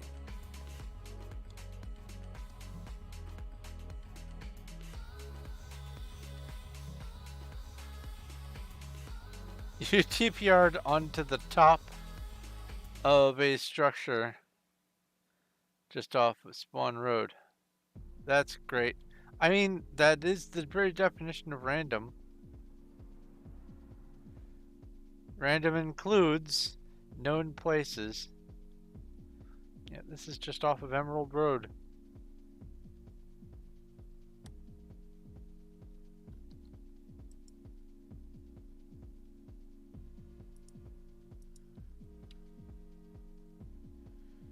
This is a lovely build here. It really is.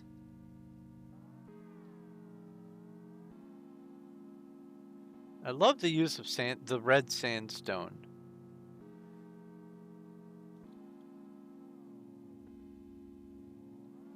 And then of course we have black stone and deep slate. And then right here, my claim.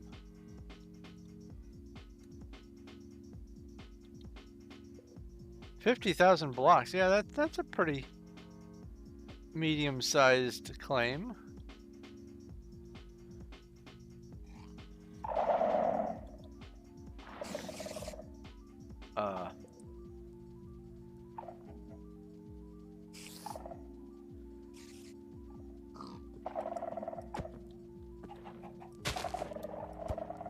Oh. All of this is claimed, so I can't spread it. Everything is claimed. Bummer. And these don't have AI, so I can't get them to chase me up a wall to spread it any further. Oh well.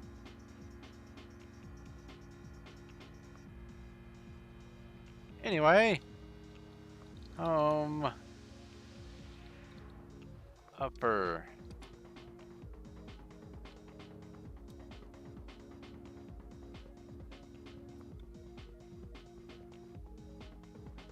Where did I leave off? I started over there.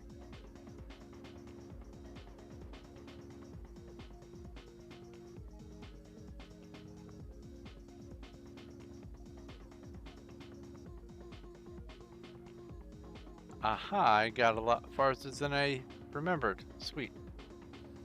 Boop, boop, boop. Anyway.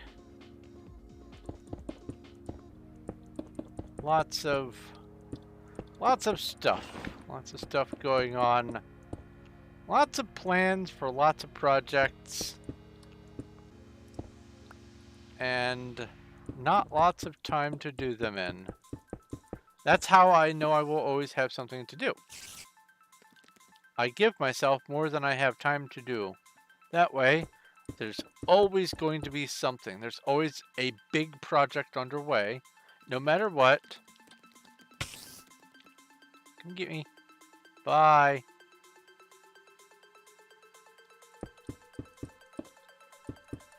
I will always have something interesting going on, one way or the other.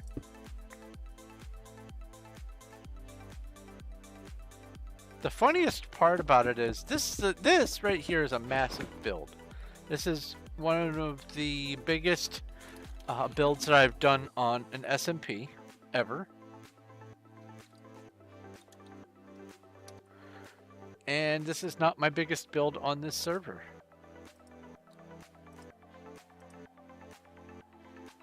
Stone. I need the stone. There we go. Oops.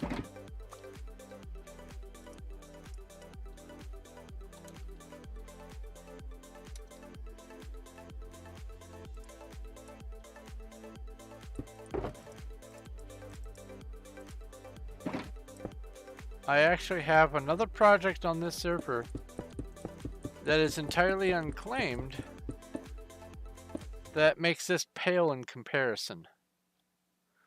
And this claim here, this one single claim, is 203,000 blocks.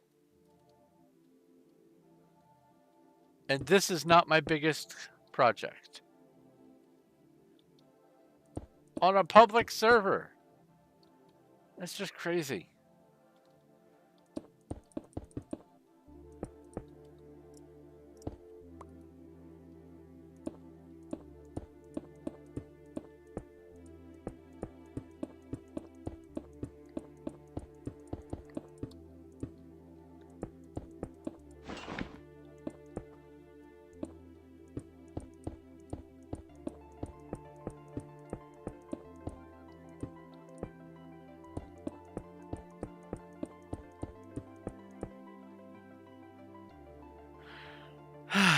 All right.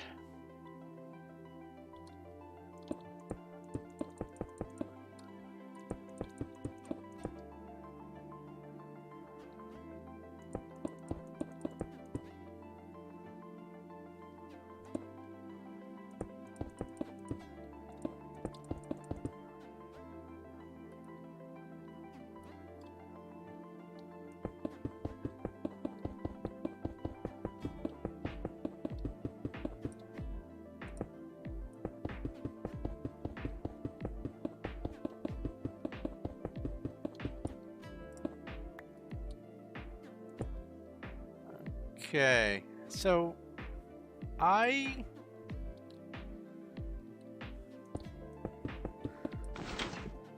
on one of my planned series for my YouTube, I have a project that's going to involve several different games. And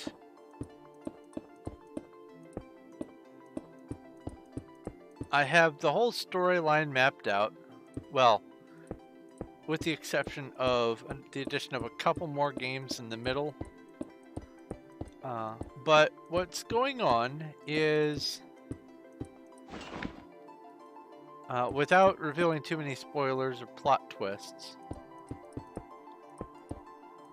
I will be following the experiences and adventures of one individual who is met with misfortune after misfortune, having to start over again all the time, finding themselves at the mercy of seemingly the ill fates, and being transported far away many times from where he was before, or getting in a wreck and having to make ends meet and get back on his feet. And let's see here.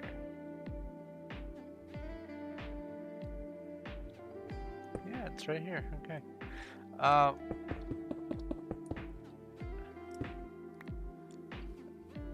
And one of the games that I am going to be including in this sequence of series seasons is 7 Days to Die. Lovely game. Not the game that I originally fell in love with, but in some ways it's better, and in many other ways it is worse than how the game originally started. And that's because the devs just don't know what they want. They are as fickle as a cat. And one of the aspects of 7 Days to Die that appealed to me for making this series is that you can, at least at this point still, you can do world editing on larger scales by using commands and like building ones and things like that. And I'm afraid that they're going to get to a point in their development where they decide to take away that functionality. That functionality is fantastic for server owners. It makes it so that people can make custom storylines and things like that for their servers. And any wise developer would leave that functionality in, but because of how they have treated the rest of their brainchild, I don't trust that they are wise enough to leave it in. And a part of me wants to panic start my series before it's ready to go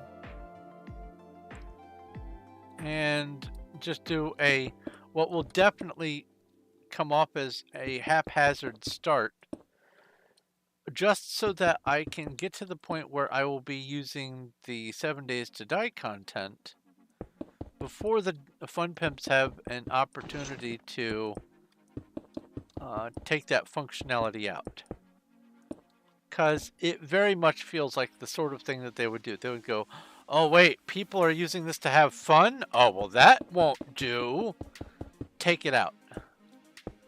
We don't want people to enjoy themselves. We want everyone to live on the struggle bus. Which is almost word for what they've said. They don't want players to have fun playing their Fun Pimps brand software. They want it to be challenging. They don't care about fun. And that's their prerogative, I suppose. But what it means is the game is very drastically different from what it was when I bought it. And I have, as one of my many anxieties and panics, I have this nagging dread that before I have a chance to get to it, I'm going to not have the option to be able to do large-scale world editing in 7 Days to Die. And this is something that's been going on in the back of my mind for a while. And why I bring this up is yesterday, last night / this morning, I was watching a video and someone was talking about the editing functionality of 7 Days to Die.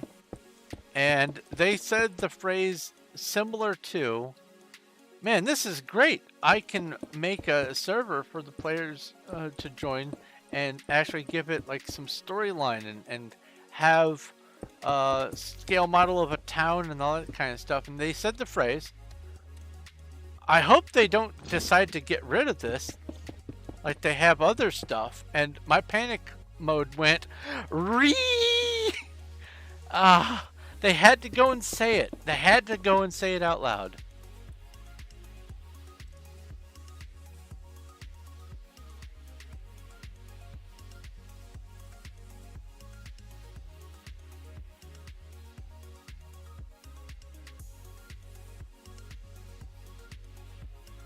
Empire of the Nether Foundation.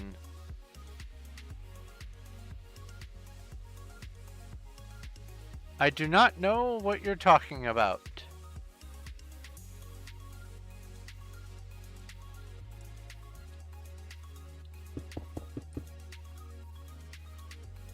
I can name you 2 other Amazon products. Actually, almost half a dozen if you count the different versions of them. I have links to them down in my description. One is a novella called Vacancy on Samson Lane. It is a psychological, cosmic being, eldritch kind of horror story. And the other is My Father's Son, a science fiction story set in the far distant future, set on a world comprised entirely of billions of clones of one person. But it is a person, and so the attributes of the human condition rule out in this distant world.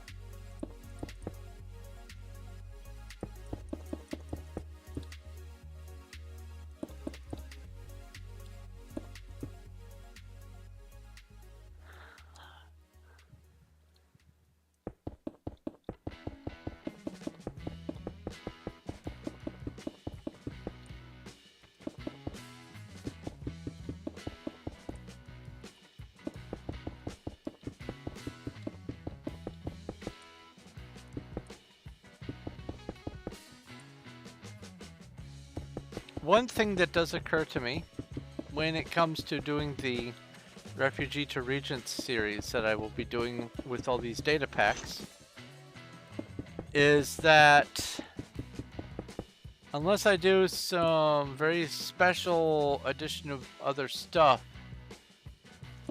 doing larger builds like this is going to be tough. I won't have fly. I'll be on a single player map. No fly.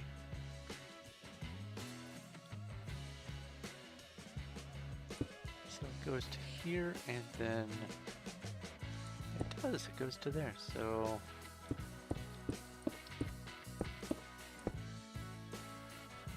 guess that's good enough.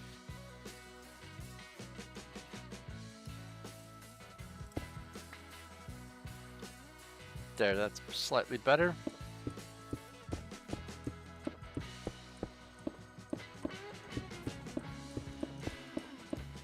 I will say, one thing that has made doing my mega builds on this server so much easier is that I was able to get fly pretty early on.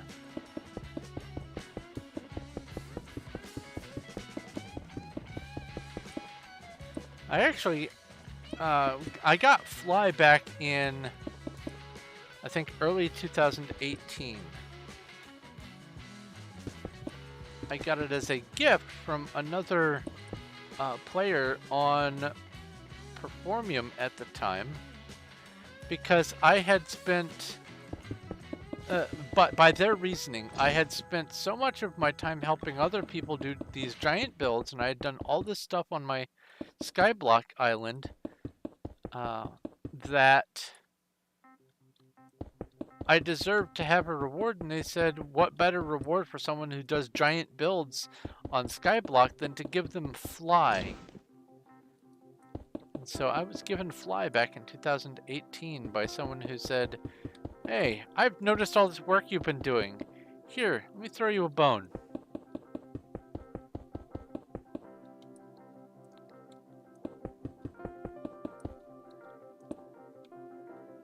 And if you will pardon the pun, that's when my builds really took off.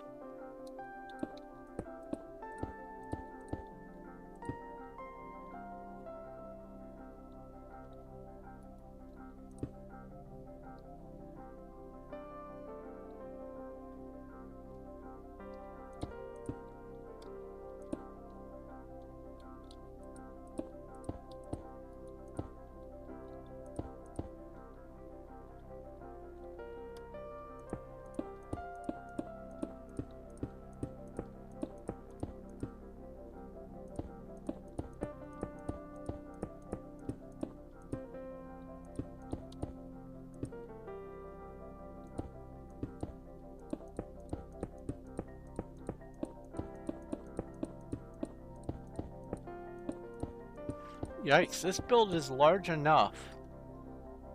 Yeah, I haven't even finished going all the way around yet. This build is large enough that I don't think I'm going to be able to get done as much as I was hoping to get done in today's stream. I mean, that follows suit with there's always something more to do, but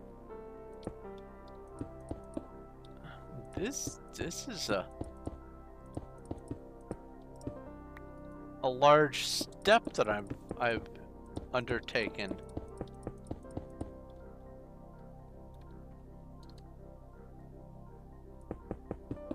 Because it's already 2¼ hours into my stream.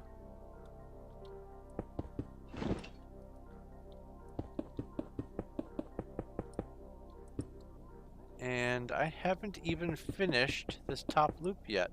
Granted, I did go looking around and demonstrating F3 and all that kind of stuff, but that was tops 15 minutes worth of my time. That was nothing.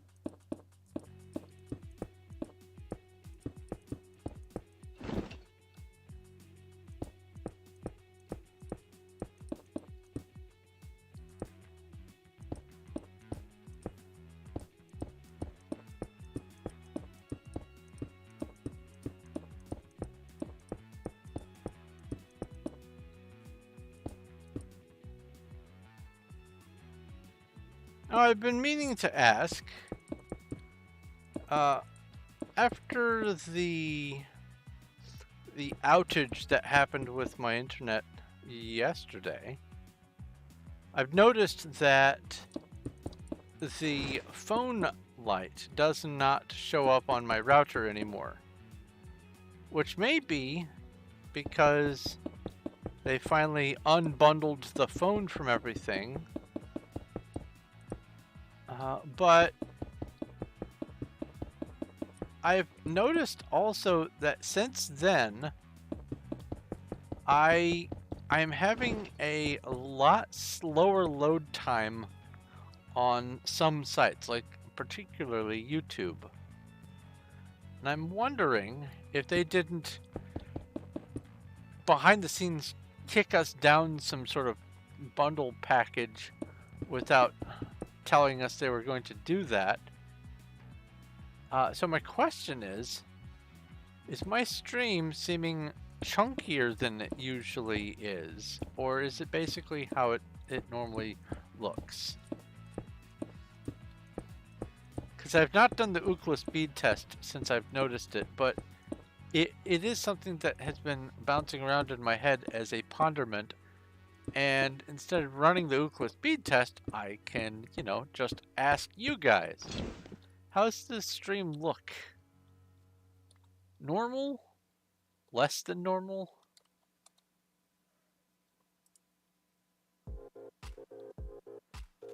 Get rid of these empties.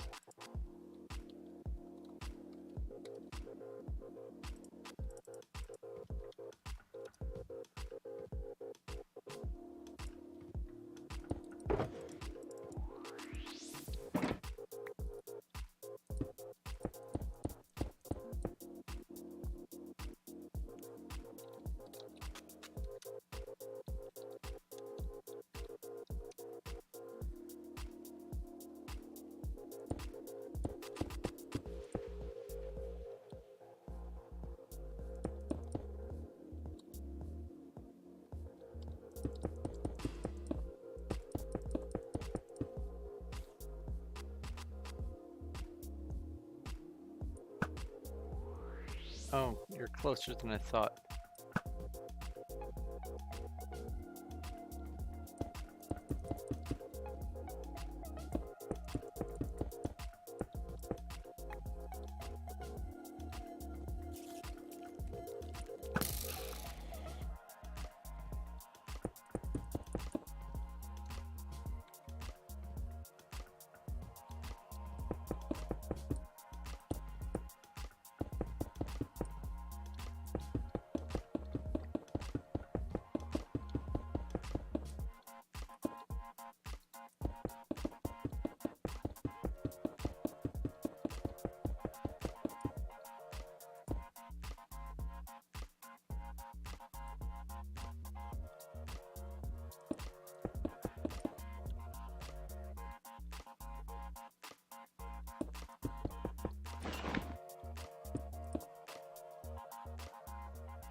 Oh, that's another question that I have for you, Cuddles, watching. Because of you having to deal with all the YouTube ads lately, um,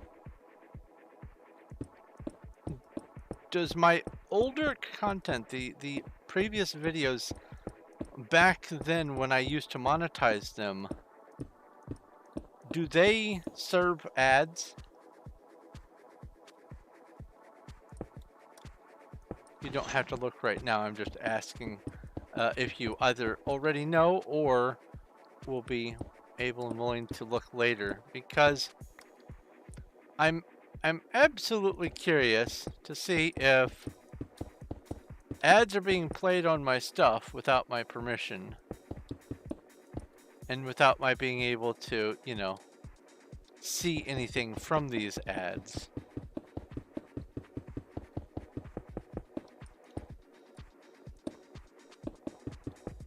Also, if you want, you can also look too, Johnny, but I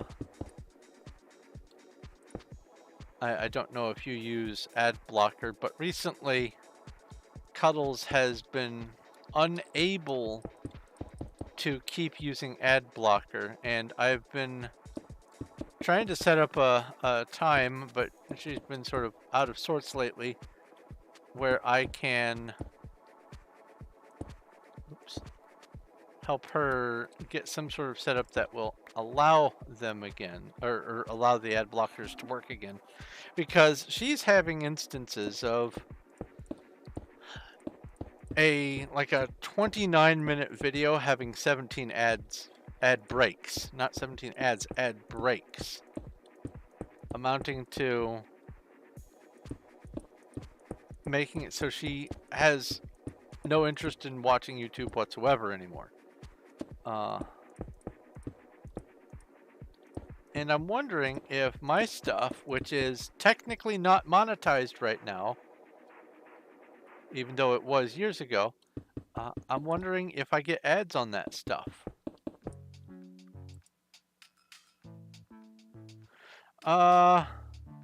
Actually, it's a great question. Let's see here.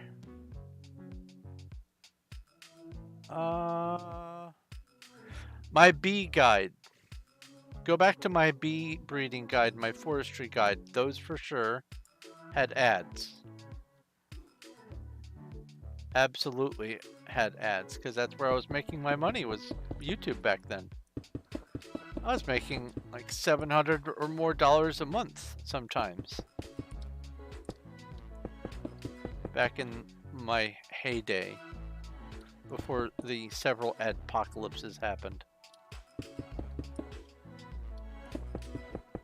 Then after that very first adpocalypse, I went from 3 months in a row at over $480. I went from that to the very next month after the adpocalypse, I went to $4. And that's where it stayed. $4 and slightly getting closer to $5 over the next couple of years. I believe I have managed to go all the way around. Yes.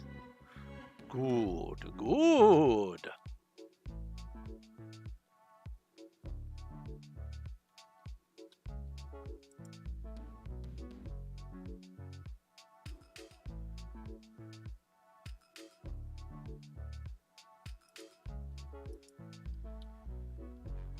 So now,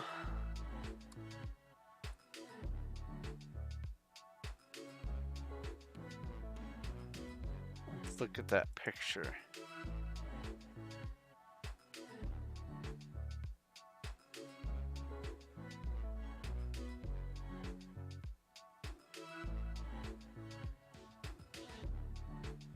I didn't get a good view of that. Let's see here. That looks like it's going to be at that level, so that means that...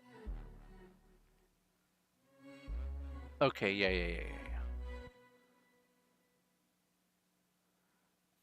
For sure, okay.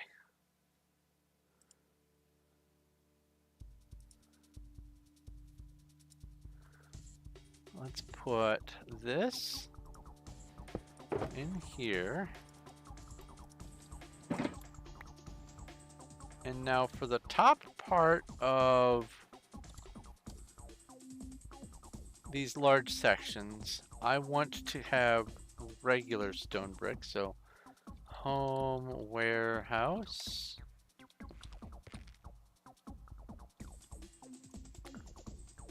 About 2 shulkers of that should do it, maybe 3. Ooh.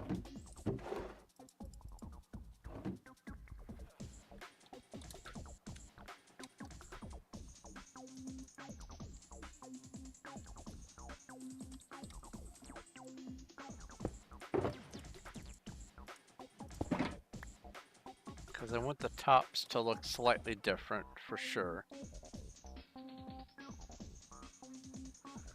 And so I can get a better feel for where I am. Let's go back to the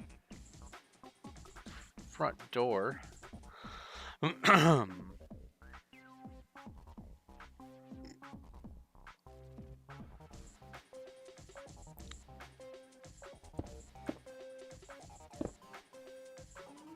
Oops.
So here's what I'm thinking.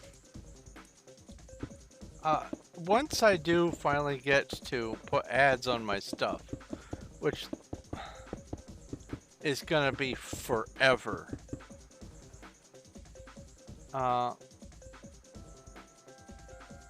If it's gonna be back to that $4 or $5 a month, I'm almost thinking of just making it part of my shtick that my stuff is not going to have monetization. There are a number of YouTubers who get by just fine without monetization because they have a massive Patreon support. I don't have that at my disposal, but what I do have is a vehement willingness to not make my viewers have to sit through tons of ads.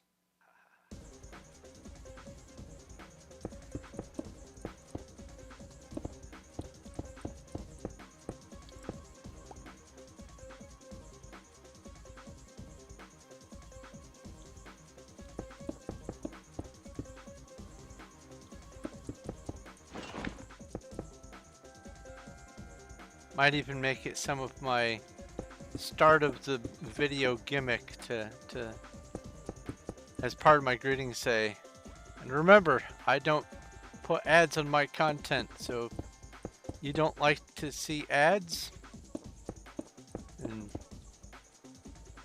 you can say thanks by supporting me on Patreon or something like that. I'll come up with something that pans a little bit easier than that, but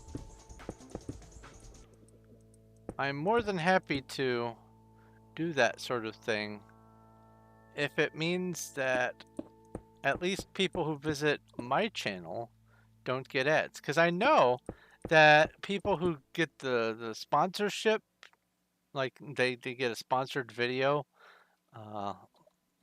they don't have to deal with ads at all. Because they don't want to chance ads competing with other ads. So they say, oh, you're sponsored? Sorry, no ads allowed on this video.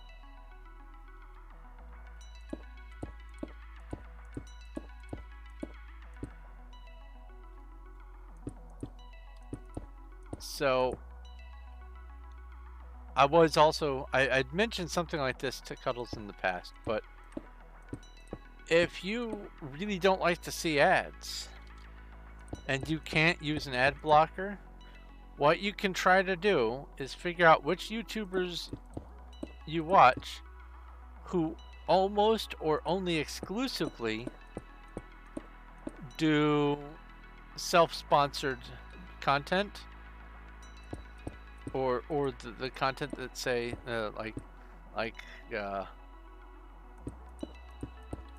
this video is sponsored by such and such company, or this portion of the video has been sponsored by yada yada.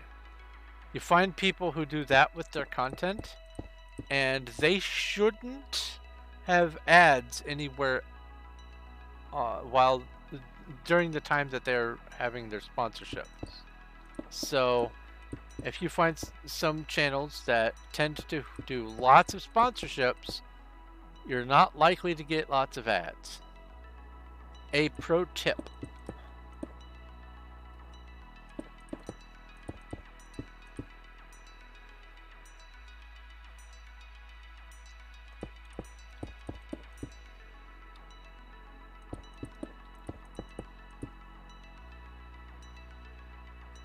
Because having the ads interfere with the actual playback of the videos is ridiculous. They could have ad banners.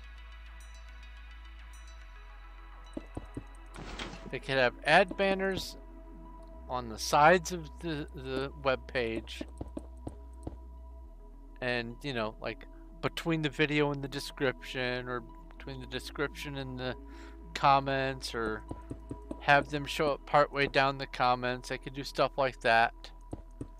Very easy to put stuff like that, but they decide to put invasive ads in the middle of something, and very frequently it's hilarious how inappropriate the ads are for the content too.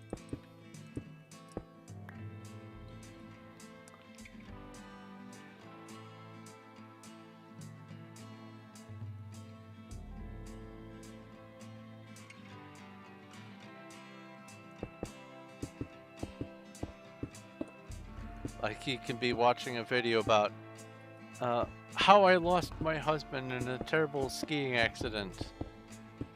And then it'll have an ad for, want to learn how to ski?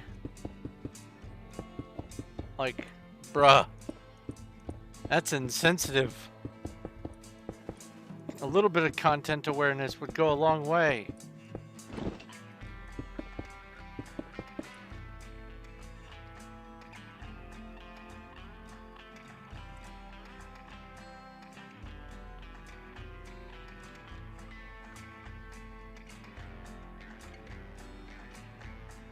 On other stuff on their channel. Okay, so do you get ads on their videos that are sponsored by what's this Total Boat? I don't know what Total Boat is. Like on those videos that are sponsored by Total Boat, do they also have ads in addition to the sponsorship? Because if they do, then something is absolutely borked.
I just watched a sea of green appear. Hello, fellas. You see how they are not turning smoothly? They're going turn, turn, turn, turn, turn, turn. That right there is a sign of at least minor TPS latency. If I get closer,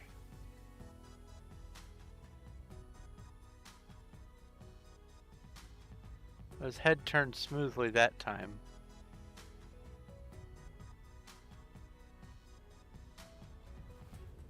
Interesting. Now that I'm watching, he's not gonna do it. Ain't that the way?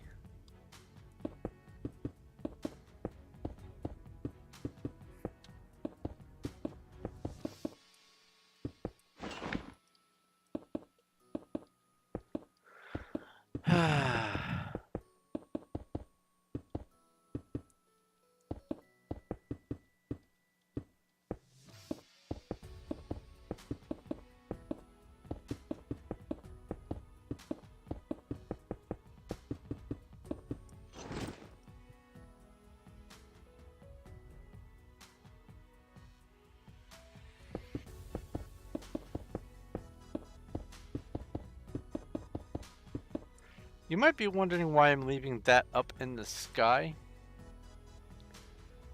It is because what I plan on doing on that other map is using a sort of a sky outline to draw where the buildings are meant to go on the footprint, because that's something that I can do over on that map. And then while that is being done over time, at the same time, I can be filling the terrain in down here on this map. So I could be doing two different projects at the same time, one or both being behind the scenes. So that's one of the reasons why that's still up there.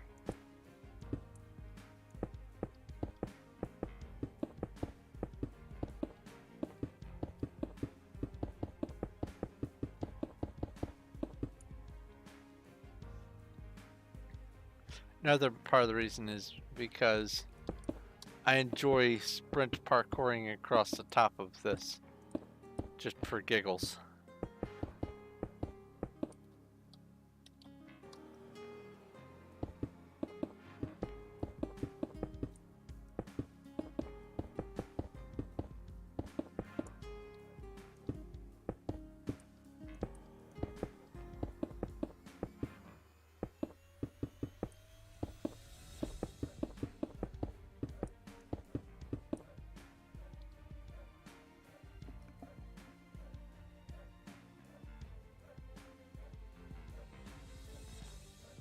Rogue eyelash, a moment plays.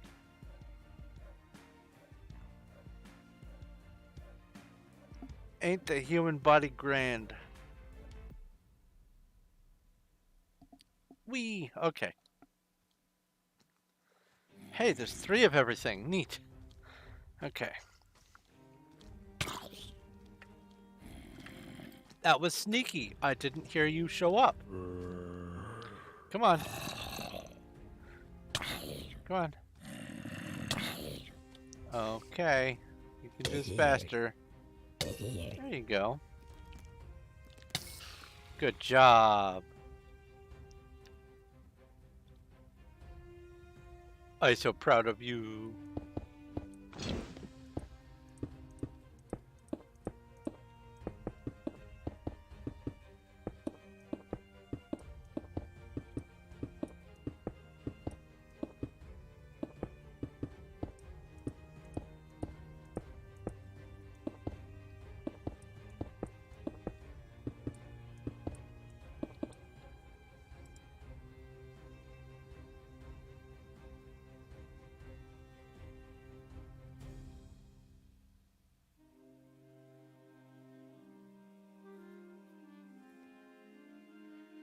Oh, you made a base, that's right. You replaced your other storage base thing.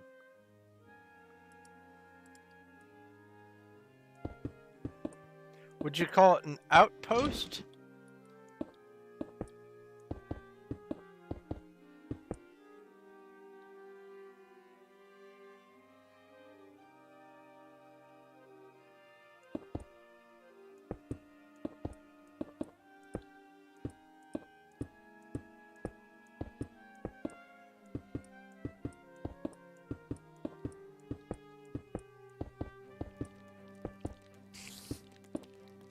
Come at me, bro.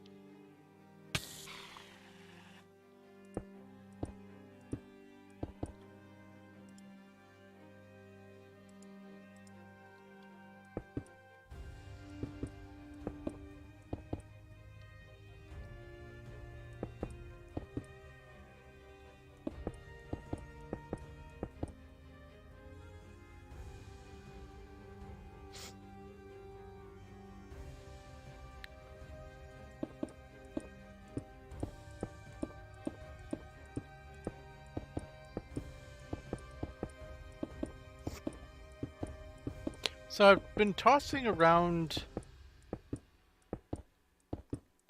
some ideas for how to do a bit of the terraining for this project. The terraining around the project, I should say. The back end of Undercity, well, the back end of Lordaeron, I should say. Back, let's see here. Is this the back? I think it is. Back here. This is all lake.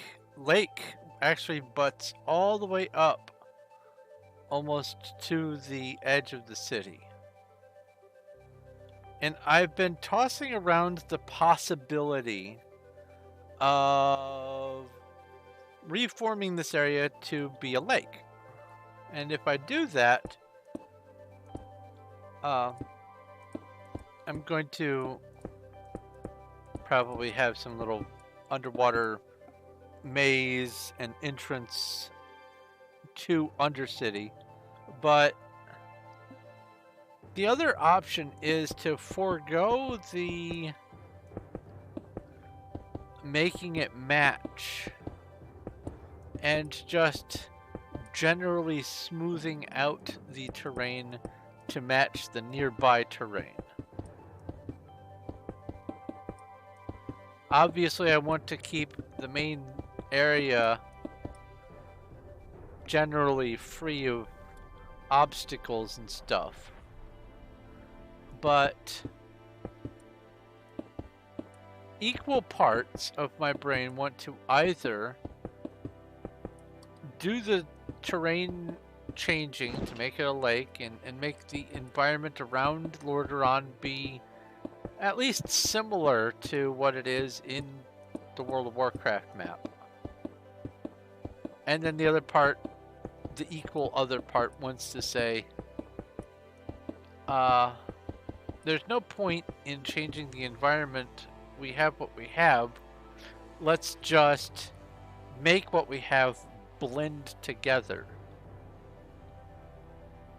So what I would be doing is I would maybe bring some of this hill in a little bit, keep this village up here, maybe drop the village down. I still get a kick out of that face that Cuddles revealed. Maybe push some of this back and smooth it in. Have some small little hills in around everything, and make it match where it is already situated. It's kind of 50-50, and I'm not even close to the point where I need to make the decision on that yet, but I mean, I guess in the grand scheme of things I'm close, but that's one of the things that I've been pondering. I like the idea of the lake because, especially if I eventually get enough claim blocks, I can push the claim back and actually do the entire Lordaeron Lake and put that paw-shaped island in the middle and all that kind of stuff, and do something else with it. But that would be a distant future me. I have lots of other projects that I would rather work on than start a new one related to this that I already have going, but it's one of those, if I'm already in the neighborhood, I might as well yada yada. So just sharing what my quandary is, my dilemma. And it is an actual dilemma. Dilemma means that you're torn between a choice of two things. Hence the die part.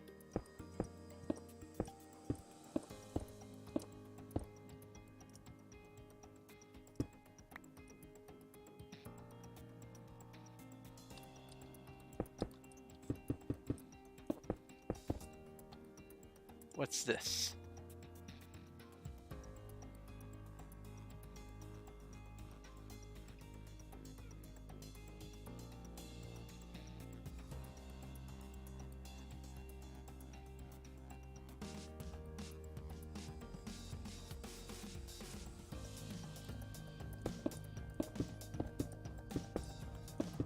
Now, I would not consider building the actual full Lake of Lordaeron if they hadn't updated the water physics to be able to let source blocks form on top of the rest of the water that's underneath it. What I mean is, used to be, if you poured a bucket of water on top of water, then you would just have a single source block of water. But now, if you put the same bucket of water on top of a layer of existing source blocks, And then anywhere nearby it interacts with another source block of water at the same level, they will pretend like the water that they're on is solid ground, and they will spread out and make new source blocks going in sequence. That hasn't always been the case. So if it weren't for the fact that water does that now, I wouldn't even consider doing the lake. But because water does behave at this point, it is on my list of possibilities.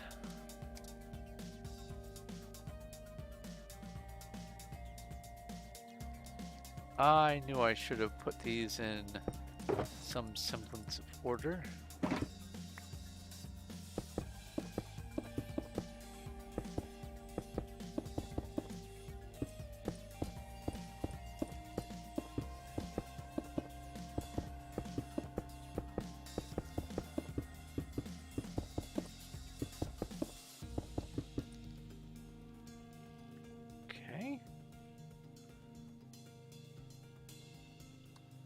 Wow, and I feel like I'm going through this project pretty quick today, despite the breaks. And it is already almost 3 hours in. This is a big undertaking. Imagine doing this without Fly. Oh, man. And without the ability to teleport to my warehouse? Can you imagine? Ay, ay, ay. Well, you don't have to imagine. That's what it's going to be sort of like when I do my Refugee to Regent series. Oh, on that note, for the Refugee to Regent series,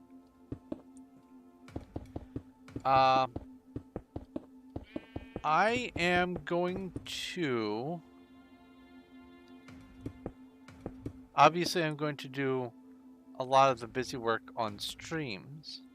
But I think what I'm going to do is, in addition to the streams, I will be making videos of certain, I guess, milestone developments. Like the end of the dirt stage, the end of the wood stage, finishing an outlier city, or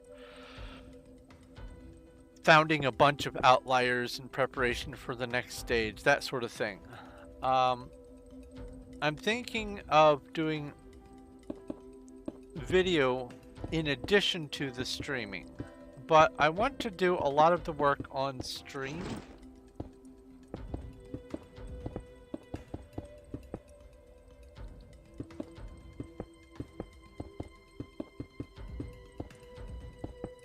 However, because of the fact that I'm not going to have access to just stockpiles of oodles of materials all the time, at least at first anyway, it's going to be a lot of resource gathering. And it's not going to be turbo mining. It's not going to be dig all the things. It's going to be dig, dig, dig, dig, dig, dig. It's going to be, dare I say, normal person resource gathering. Ugh. I'll be one of the rabble.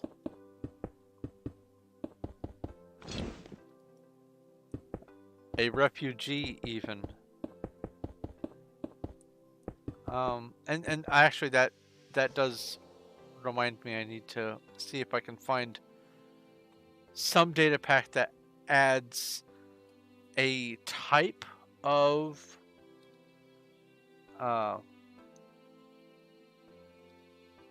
the automated crafting of some sort. What's this big paragraph? I really want to make my half storage, half house base into a normal base, but a secret basement for storage. I really want to do it now, but I can't. Why can't you? Oh, is it because you can't do it because of time constraint?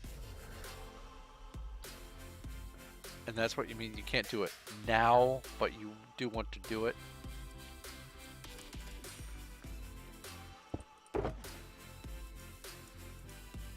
Alright. Let's look at this picture. I did those. I have that. I have those.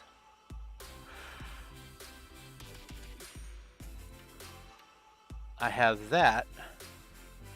That's taken care of. That right there, that gets stone. Okay, cool. So now I switch back to stone.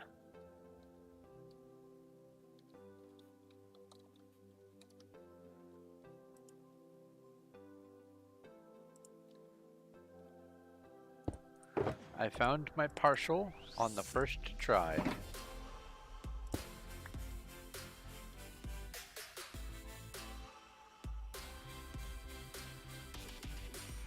Alright, so the way this is going to work is for this part, actually, should I do it like that? Yeah, I should. For this part, it's going to get a ring on the inside like this. And you'll see what I mean by inside here shortly. For all these large segments.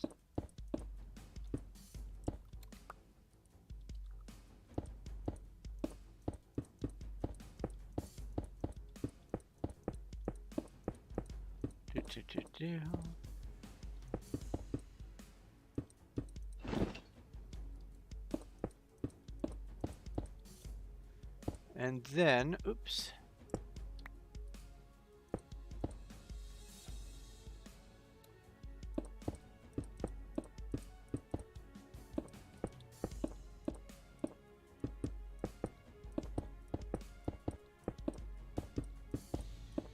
All the way around,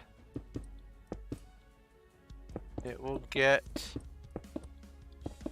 this lip, and it's going to be too tall. And then on top of this will be 2 layers thick of the smooth stone blocks on that.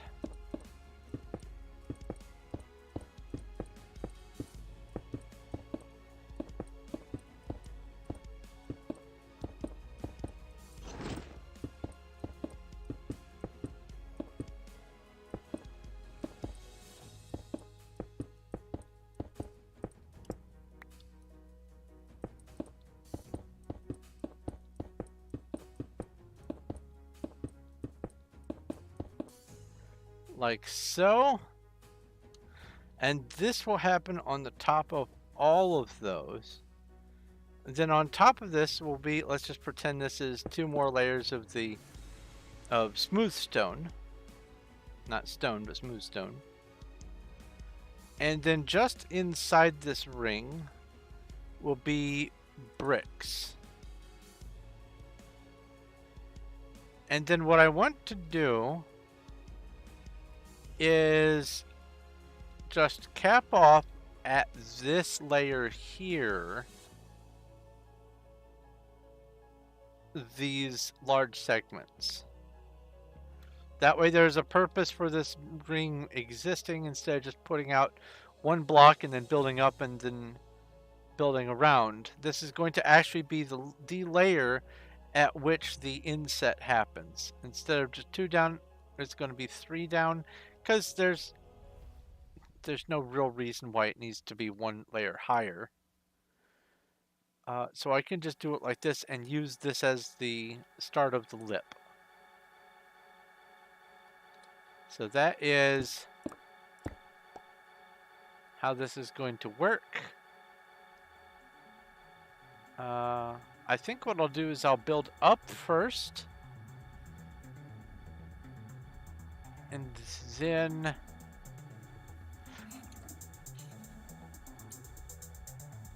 no, you know what? I'll just do one segment at a time. Go around one segment at a time. Just wholesale. All right. Let's do this.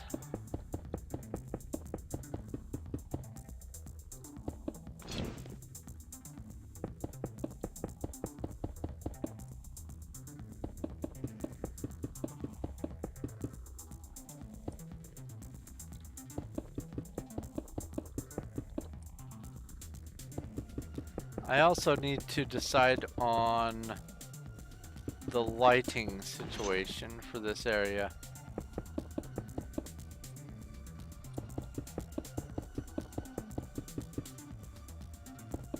Or for the tops of the wall all the way around, as a matter of fact.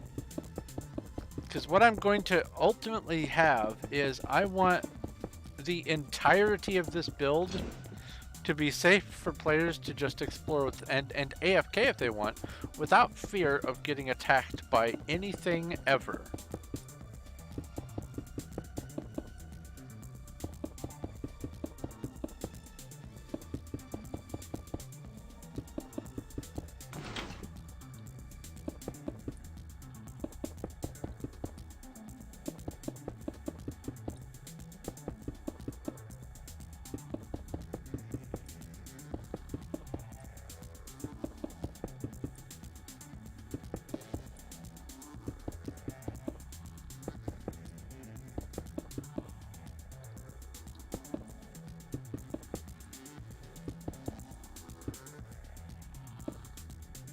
There we go.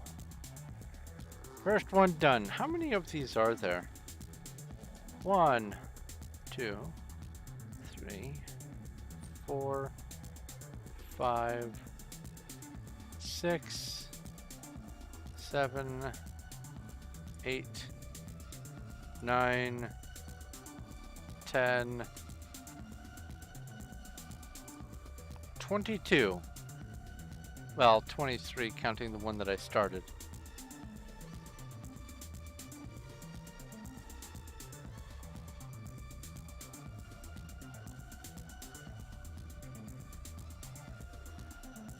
And then it looks like the next stream I'll be working with the smooth stone. Okay.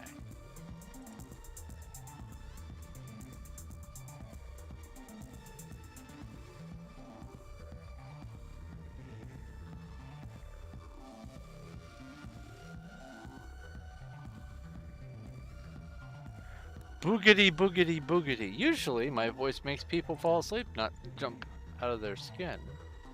I guess I need to work harder on that.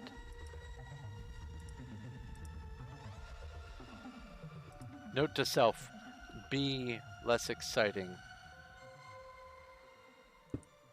JK.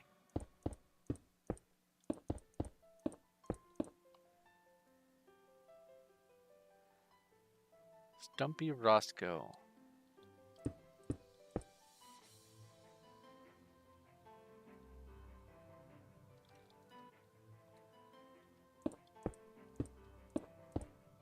It occurs to me I haven't advertised myself recently.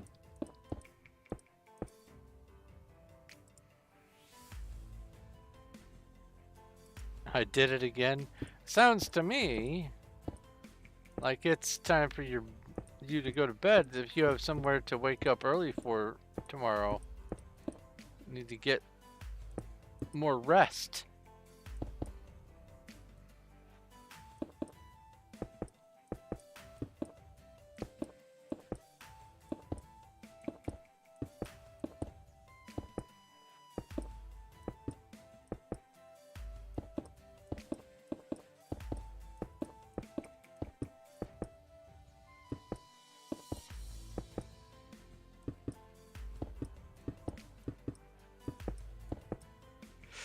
What I get a kick out of is people who come to this server first. As I demonstrated on a previous stream, It doesn't matter if it is uh, the SBN, the Skyblock Network. I forgot the name for a second. It doesn't matter if it's the SBN hub or the Performium hub. The first item, the one that you're going to find initially, like when you first join, the one that's right in your face is going to be the candy server. You have to actually go out of your way to find this one. And yet people still all the time trickle in. They trickle right back out, but they trickle in. It's sort of like Duck. And I guess it's sort of like most servers, but it's just weird because you have to either accidentally or deliberately choose to come here. You don't tend to type /wild unless, oh no, maybe that's what's going on. Maybe people join Candy and they type wild and they come here. Maybe we will continue to get people showing up here just because.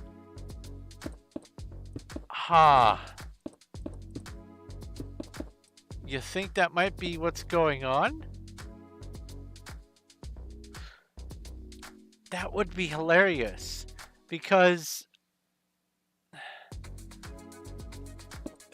they really did shoot themselves in the foot when it comes to server retention. They already had issues with being delete happy with their servers. The servers that everyone who was spending money on actively, the ones that they were coming for, got deleted, and so they said, oh, okay, well, you don't want my money? Fine. I'll go to a different server. And they did. Literally thousands of regulars decided they don't want to keep us here. They don't want to keep my server alive. So instead of going to the new server that replaces it, when a new server replaces it, they just go to a whole other network altogether and leave. But on top of that, by making the command to come to this server be /wild, that means that everyone along the way said, yes, this is a great idea. Let's use an existing command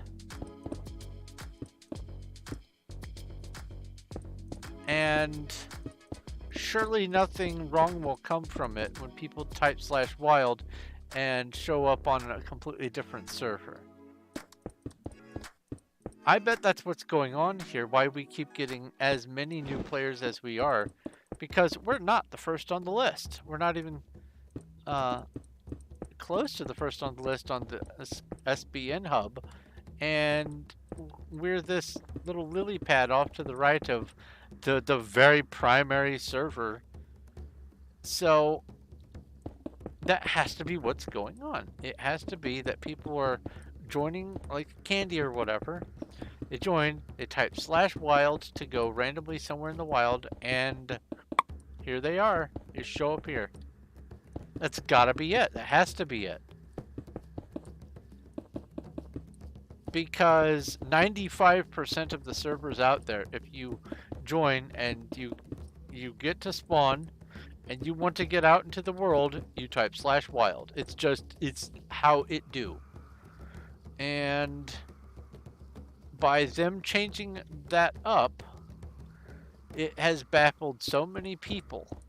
And I bet that's what's going on still. I bet that's where these new players are coming from. I wonder if these people think that they were still on Candy,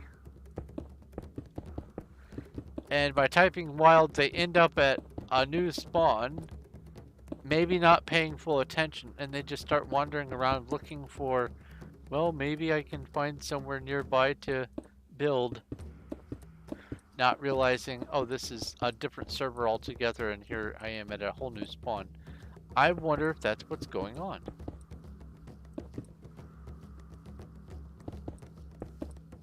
Because that happened a lot on Duck.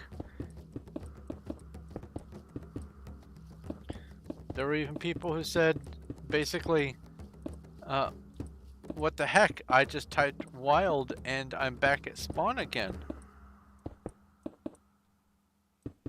And lo and behold, they came from another server.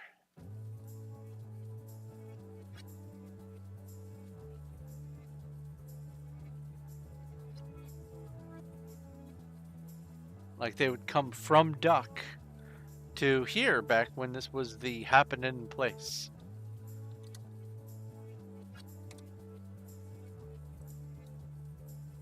Not so happening anymore. But that's fine by me. Where's just stone? There we go.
Good night, monkey.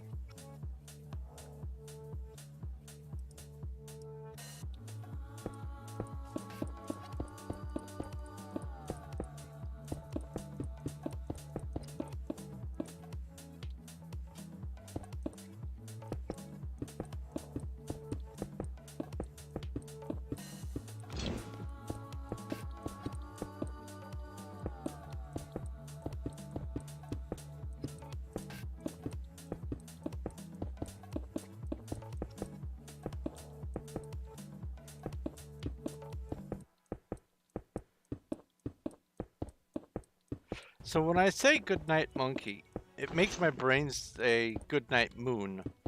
And this is one of those chain reactions of thing reminds me of thing reminds me of thing, sort of a game that I used to play called Watermelon. But anyway, the goodnight moon phrase, well, obviously it's got the word moon in it, and it makes me think of the character from Stephen King's The Stand. M-O-O-N, that spells moon. And the guy that they had for that role just so happens to now be the guy who is the voice actor for Patrick on SpongeBob. So I get this wild cascade of thoughts when I say goodnight monkey that lead me straight to like Krabby Patties and things. It is, my brain is a wild ride. It really is.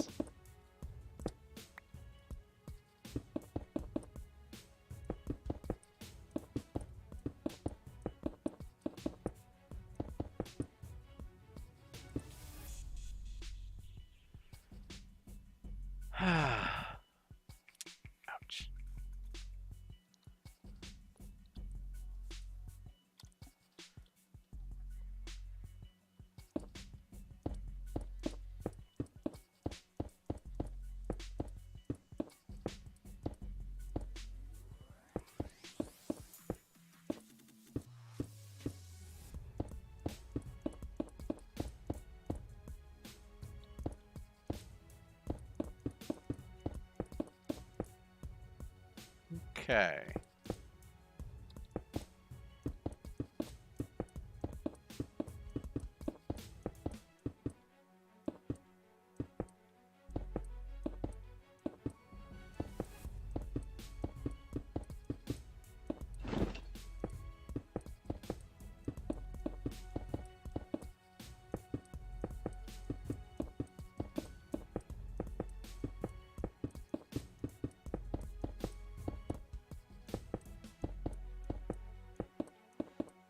See, this is where, if I had my other monitor,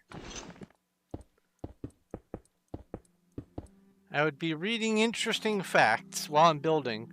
I would be reading interesting facts about castles and parts of buildings and things like that.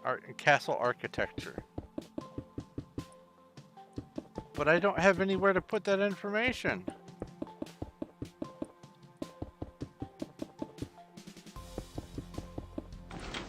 I'm down to one little monitor. One little, two little, three little monitor. No. If I had 3 monitors, I'd be set. That's not really meant to be a pun, but I guess it can work. Like a set of monitors. But, literally, 3 monitors would be basically my ideal situation. Have 2 monitors on my desk here, eye level, and then have a reference monitor either, oh, you don't see where I'm pointing, but either up above the 2 or off to the side, like mounted to my filing cabinet or something. That way I can have my main screen where I'm doing my stuff, my off screen where I have the stream running and I get to observe chat and maybe have some minor reference things going on, and then have a third screen where I can have information that I need to keep referencing over and over again. So I don't have to keep going Alt-Tab and all that kind of stuff. I can just put stuff over there. It would also help keep my neck moving around. Something for future me. A third monitor.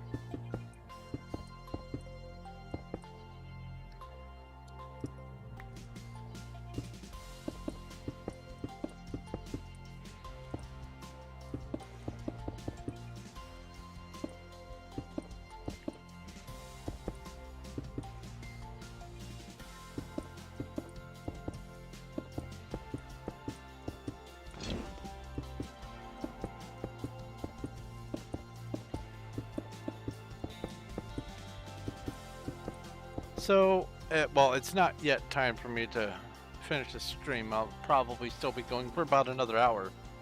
But,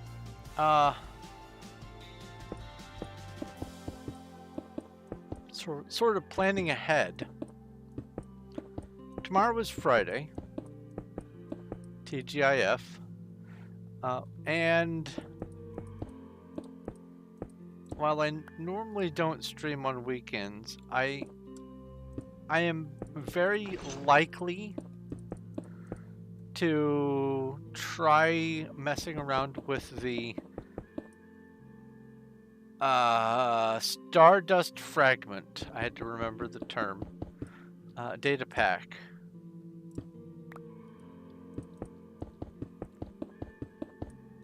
And see about getting that working. I've decided for sure if that Stardust Fragment is going to work properly, I don't want to have mechanization. I don't want to have 2 of the virtually same data packs at the same time when it comes to that. Now, I don't mind having a bunch of data packs that add lots of structures and buildings and towns and stuff. I don't mind that. That's fine. That's more exploration. But I don't want to have 2 separate data packs that add Here's how to generate power. Here's how to cook things faster. Here's how to sort things. Here's how to automatically chop trees. I think that most, if not all, of the automation works just fine in the Simple Energy data pack and then the Stardust Fragment stuff. There's a whole lot of power generation. There are furnaces for doing things. Oh! There is one thing that just has me just drooling.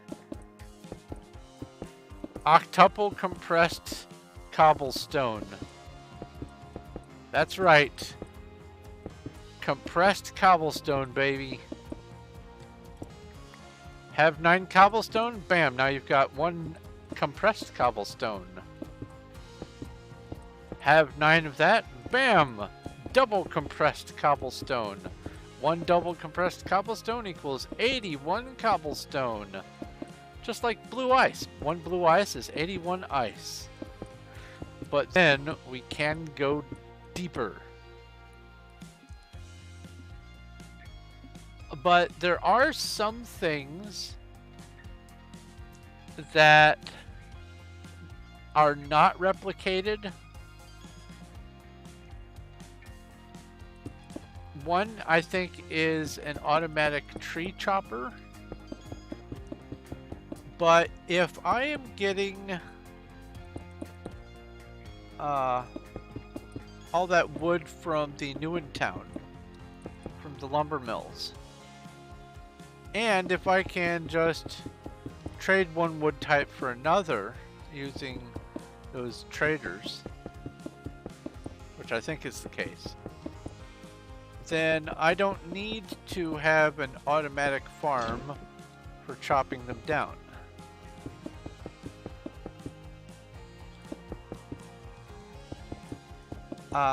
Another thing that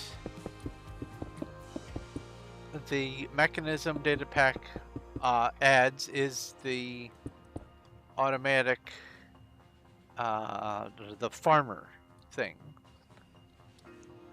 which automatically harvests and then replants crops. I don't know if that has a cognate in the Simple Energy Stardust Fragment collection. And additionally, I seem to recall that mechanization has like large storage and some auto crafting possibilities. So I'm going to have to look at the Simple Energy much more closely and see if there are aspects of mechanization that I just can't find anywhere else. And if that's the case, then I guess I'll have to have both. And the good thing is, by doing it single player, I think my computer is just going to be perfectly fine with doing both. I had it set for 10 gigs of RAM. I can very easily set it to like 18, 20 gigs of RAM and still have tons of RAM left over for my operating system and everything else. And if I'm not hosting the server, it's just being in the world, then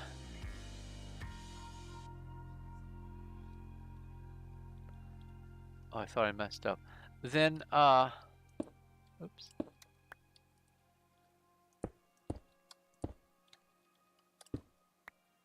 It's going to be a lot less taxing, and I can just allocate even more RAM to the single player world, freeing it up so that if there is some sort of like a memory leak, it's going to take even longer to get to.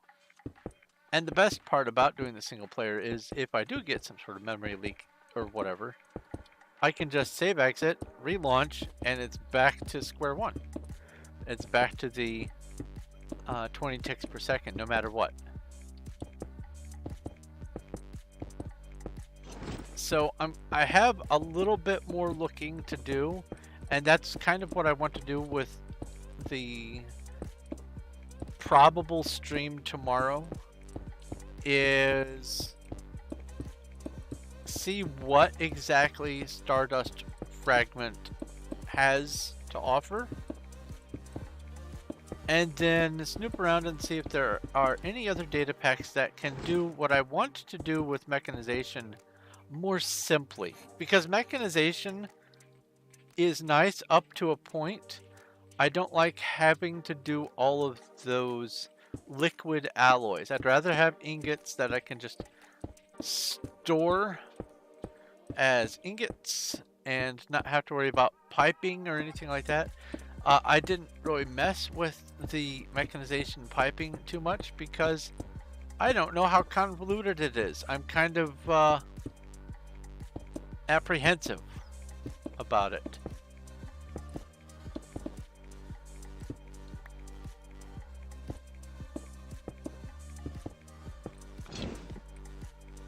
So, PB3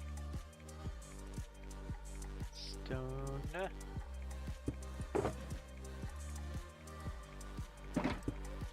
So, if I can, if my day allows me, I plan on YouTube streaming some more data pack stuff. This time it won't be New in Town. This time it will be Stardust Fragment.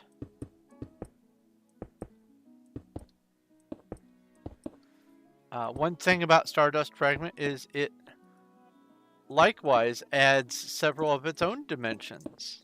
I think 5 new dimensions? Something like that. What do we have here? Cavern, Celestial, Dungeon, Stardust, and Ultimate.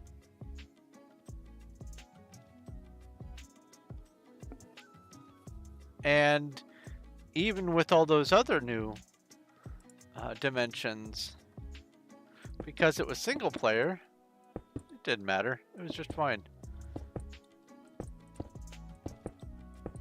20 ticks per second, no problem. It wasn't until I went and opened it up to land that it started acting funny.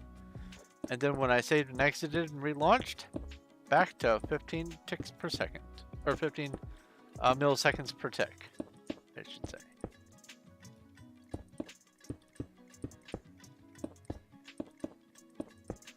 But I want to see what the Stardust Fragment data pack is all about. There's ore generation. There are tiered items.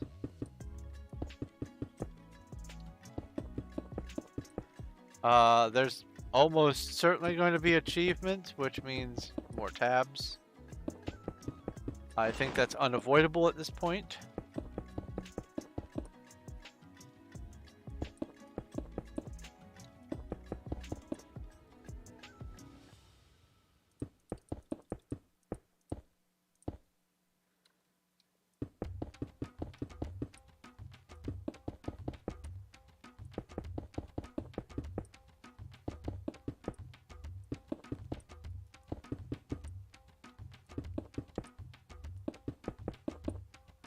I'm about tempted to contact the person who made the mod that allows scaling of the advancement tabs and that user interface and say, hey, how big of a tip would it take for you to update this to 1.20.2 and work with me to make sure that it's going to work with, and then list off the array of data packs that I'm using.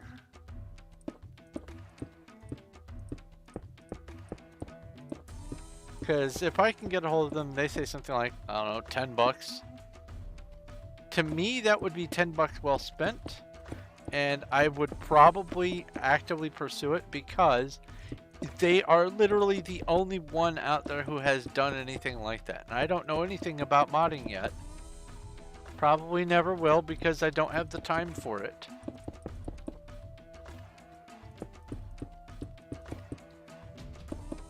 Would love to. I just don't. I have way too many other things on my plate.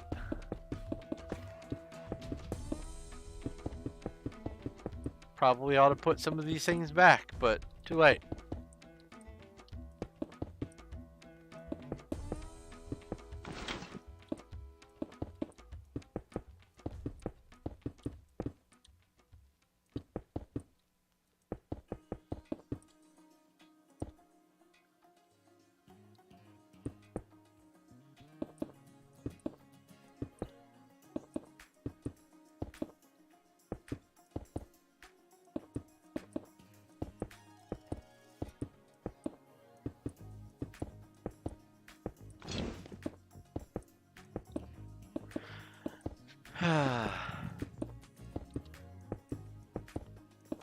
But either way, once I get the data packs hammered out,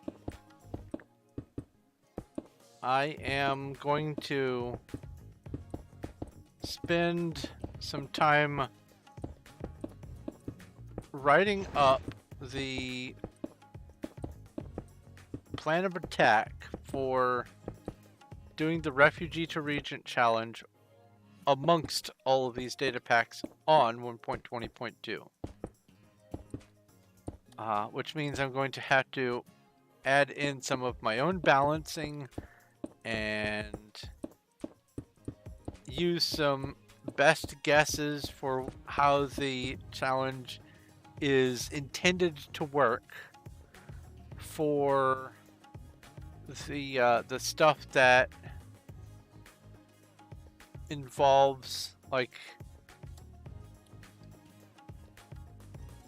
I don't know how many things to build for each stage, or how far down you can dig, or what materials you can use, all that kind of stuff. I had mentioned in the past that the last several stages of the Refugee to Regent challenge are kind of just wishy-washy. Like for instance, here, let me open this up.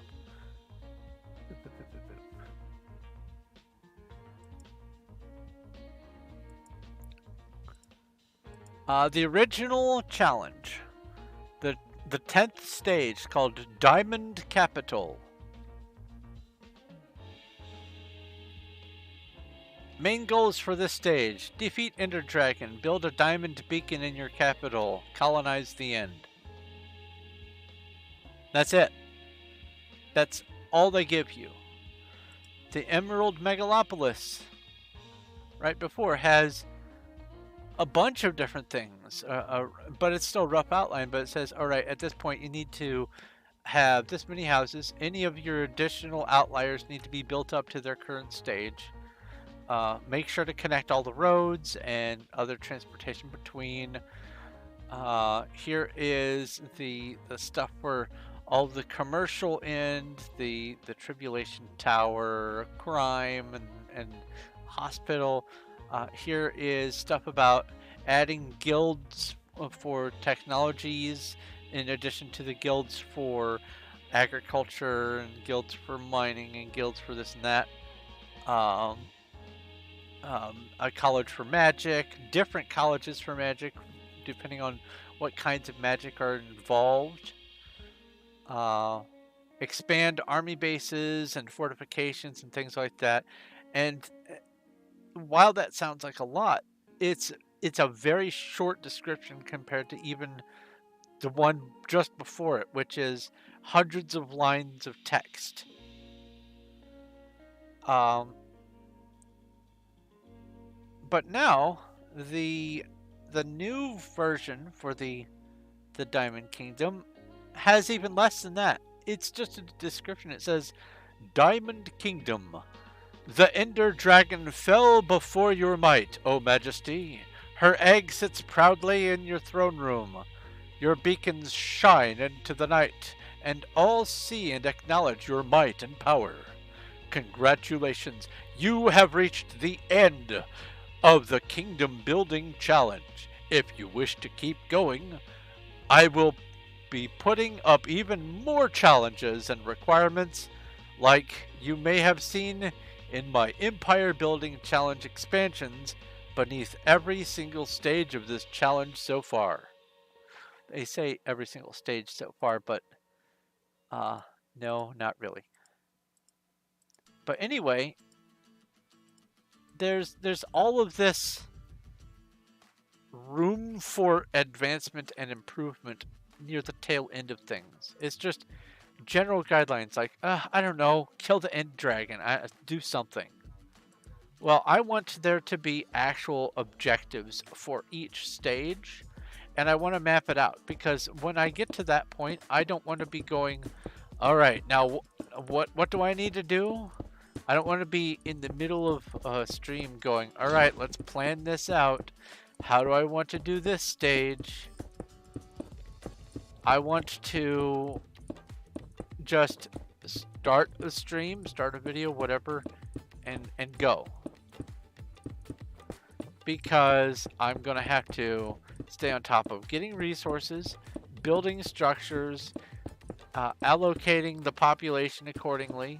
I have to keep track of all the populations, keep track of who's what, who's a crime boss, who is a baron, who is a sergeant, who is a baker. I have to track my population, and the population is going to be not that small. We're talking populations in the thousands. And as the population goes up, certain types of rules change. Crime increases. Different kinds of crimes start to increase. And I'm even going to be expanding the building by having an underground. What I plan on doing is having a version of the rails become a sewer. I have seen an additional expansion to the new in town where you can make your own custom structures. And if I can pull it off, what I want to do is make like a sewer structure or a Sky City structure, and get some separate rules for that, or bring this up to the dev and say, hey, if I start working on some of these structures, storyline aside, since you already have the infrastructure on how to make the builds happen, if I give you these specs, can you just make, an expansion so that you can build a sewer or a Sky City or a fleet of spaceships in the end, or I don't know, and make them not have to be dimension dependent, because most of the settlement, actually I think all of the settlement stuff that you get, the initial one has to be the overworld, the second one has to be in the end, or the nether, I mean. The end one has to be in the end. The primordial ocean and the buried ocean and the primordial desert, they have to be in the buried ocean and the primordial desert. I did try them in other dimensions and they said, you have to be in this dimension for this to work. Well, darn. I would love to have a massive mine system.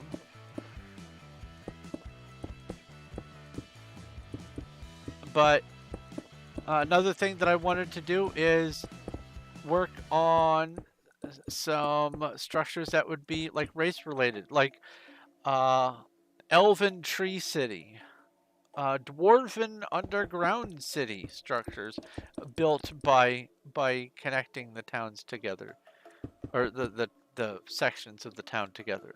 I think that that would be really cool, but I don't have the knowledge of how these data packs work yet, so I don't know how to pick them apart to do something of my own. So when it comes down to it, what I will have to do for some of the city building that I want to accomplish, I'm going to have to do it all by hand, all of it. Because I seriously doubt I'll be able to comfortably export the world to my little private server and then do some world editing and then come back in. Now, there is a modest looking world edit data pack that I might have to just rely on. And I think it's even updated to 1.20.2, which is fantastic for me. But I would only be using it for certain situations. But here's the thing. Part of the reason why I have the technical enchantment plus data pack in the collection is is the ability to do the wide digging. I want to be able to just dig a tunnel all at once by hand. That would be fantastic. And it would make a lot of the building progress go much quicker. Yes, I would be able to rely on the rail system building a subway on its own, and that's fine. But I want to also have the ability to do my own clearing and digging and stuff like that. In perhaps more variety than just here's a straight track. So I have some planning that I'm going to need to do, and some of that's probably going to involve having some lengthy conversations with the dev for Newentown, which Kano Carib I cannot compliment enough for all the work that they have put into that data pack and the progression and the story and the continued work and the commentary and the answers for questions during my streams and their participation in the discussions on their forums and whatnot. What a sharp mind and interesting personality.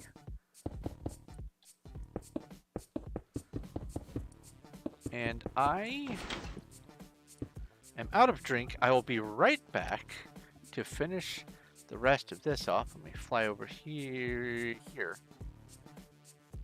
in preparation. I'll be right back.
Much better.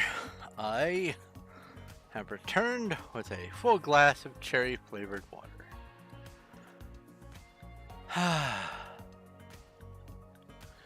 And also, I now have 2 freshly petted cats.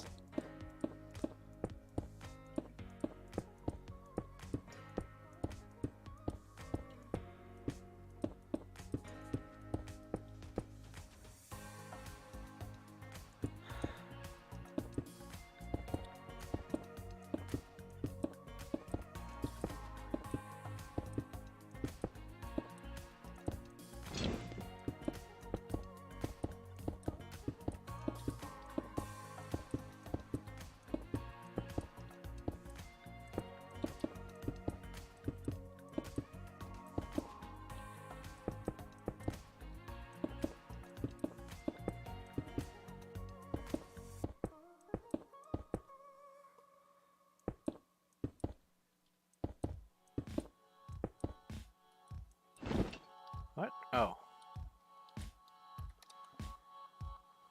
Okay, and stone.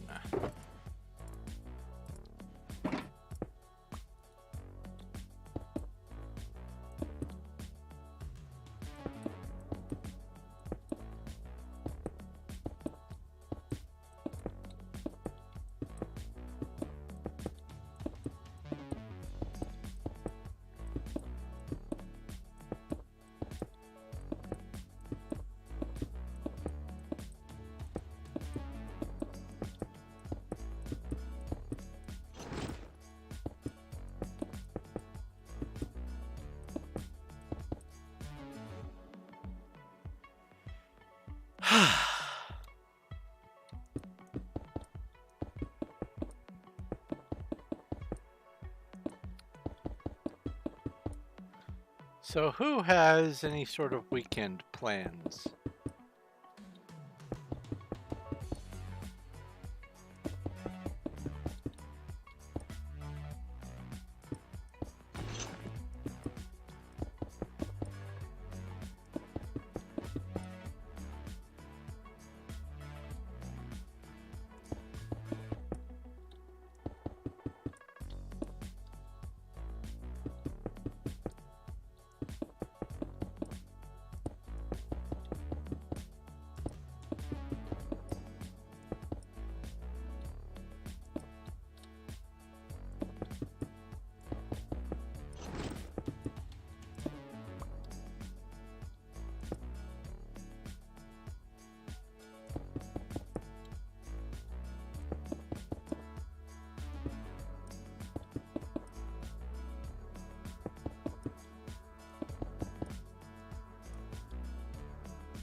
What am I doing?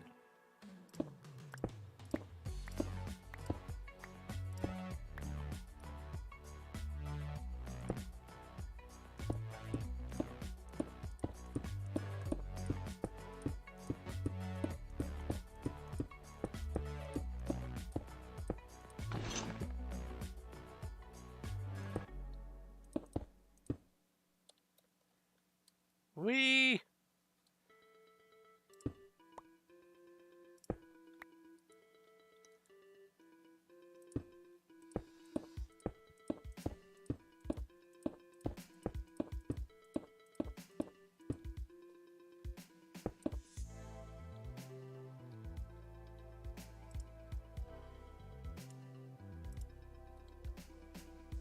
So no plans for either of you. Mwahaha! A captive audience.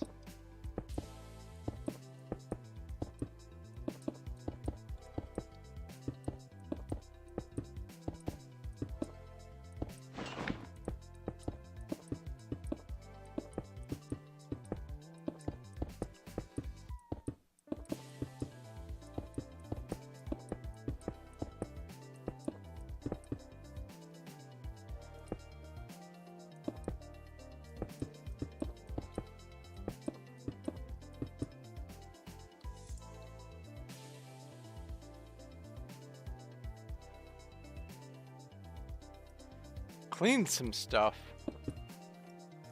Is your job to clean stuff?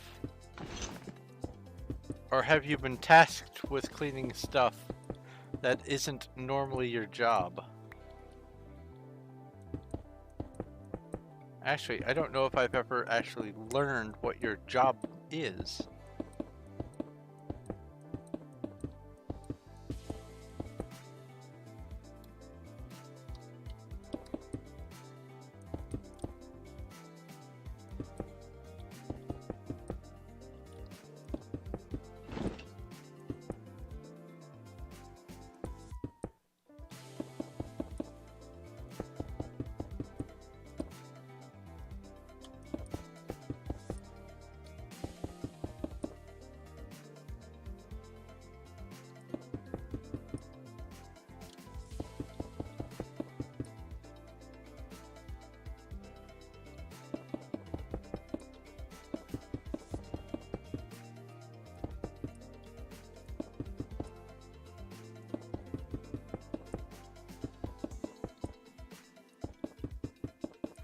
I keep seeing that and my brain goes, lightning rod? Lightning rod.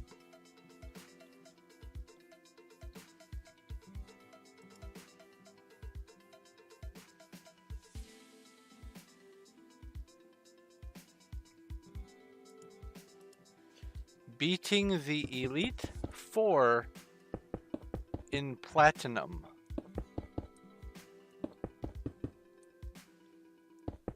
I'm gonna guess that this is Fallout 4 related. I have not heard the phrase the Elite Four though, so I don't know who the Elite Four are.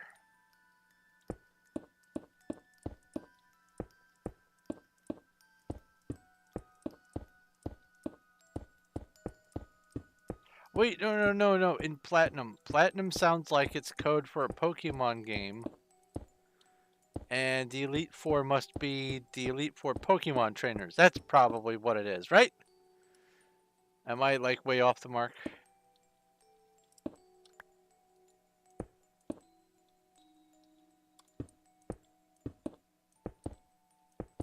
Because there's what? There's Pokemon Platinum, right? I'm not losing my mind on that.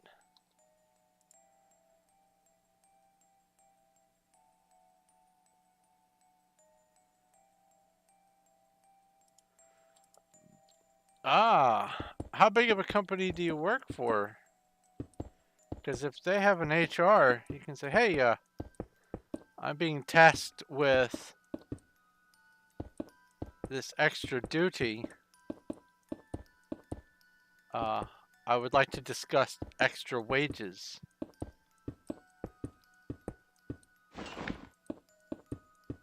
Or is it just a kind of a small place where everyone has to take up the slack where they can, kind of thing?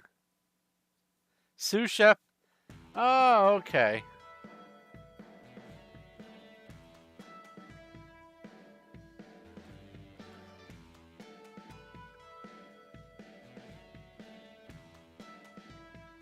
Okay. Yeah, with sous chef, there's a lot of nonsense involved. Honestly, sous chef is harder than chef.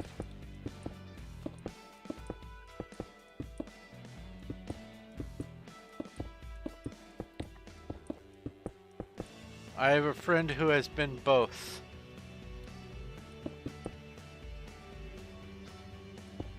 Graduated from l'École Culinaire.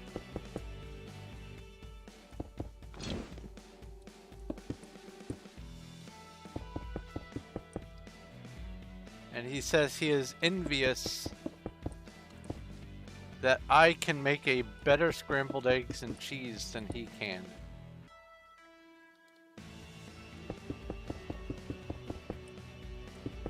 I told him that the reason I make better food is because why would I want to eat lesser than good food if I have the choice of making fantastic food for myself? I'm going to be making food anyway. There's no point in making, you know, rubbish meals.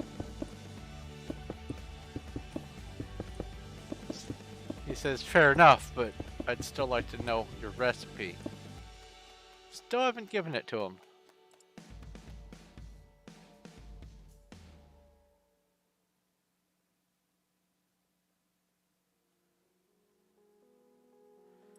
But yeah, when it comes to sous chef, ooh, that's some abuse. Let me tell you, if you have not yet invested in this thing called a fatigue pad, long runner strips of padded material to put on the common floors, where standing happens, not necessarily where a lot of the walking happens, but where a lot of the standing happens. Oh, you'll save your back. Ooh, a 4-star mystery box. Let's go ahead and open that puppy.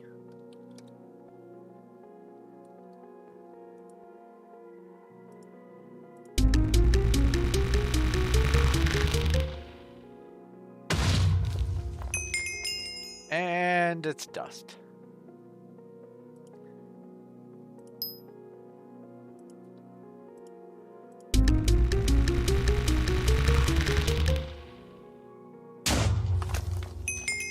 And it's dust.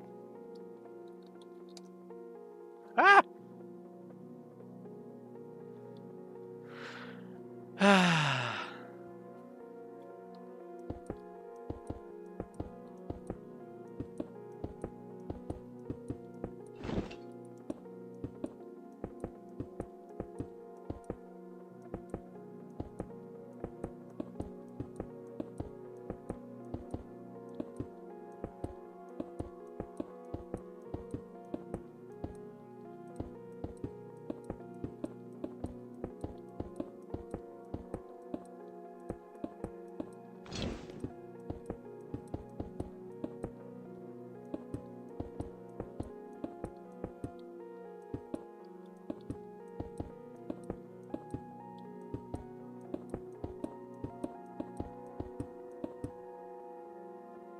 I will say this though, when it comes to fatigue pads, not all fatigue pads are created equal, and some are a lot harder to clean than others, so you have to kind of vet them for functionality.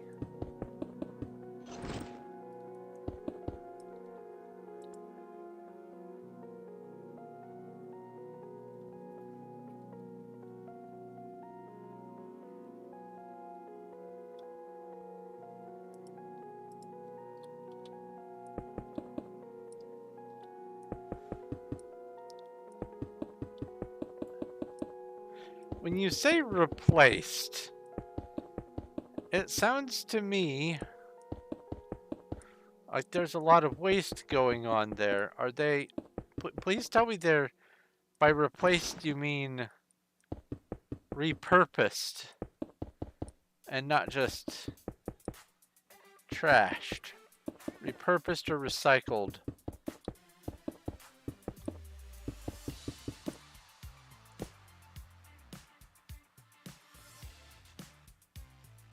What are you guys are doing over there? Waiting for the aliens to come abduct you?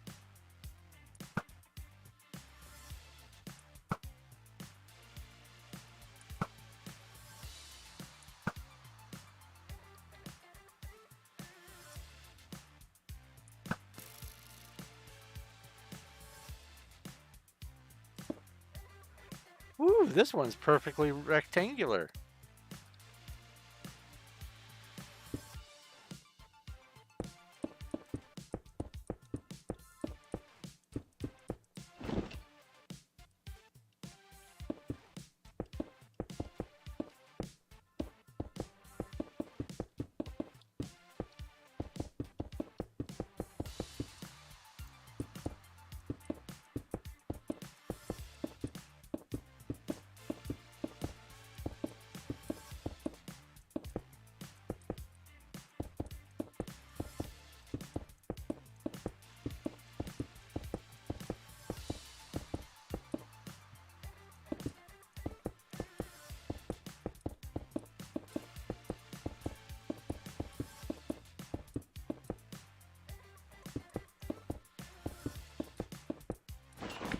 I think I've decided what my post-stream snack is gonna be. I'm gonna make some cinnamon and sugar bagels. I'm having a bit of a sweet tooth. I normally go with something like a turkey and Swiss on rye or whole wheat, but I'm feeling sort of sweet toothish today. And I got those bagels, some of which were already just earmarked for sweet bagels. And I haven't used them yet. So I think now is a perfect opportunity. I think I know what I'm going to have for my post-stream snack. Bagels.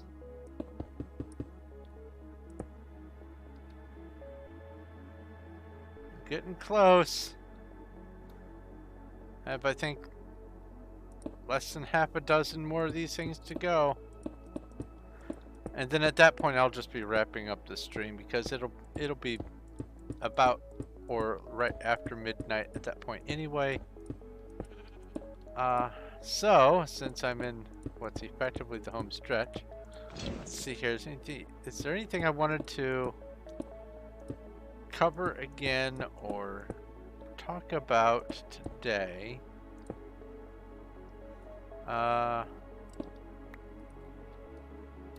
Let's see here.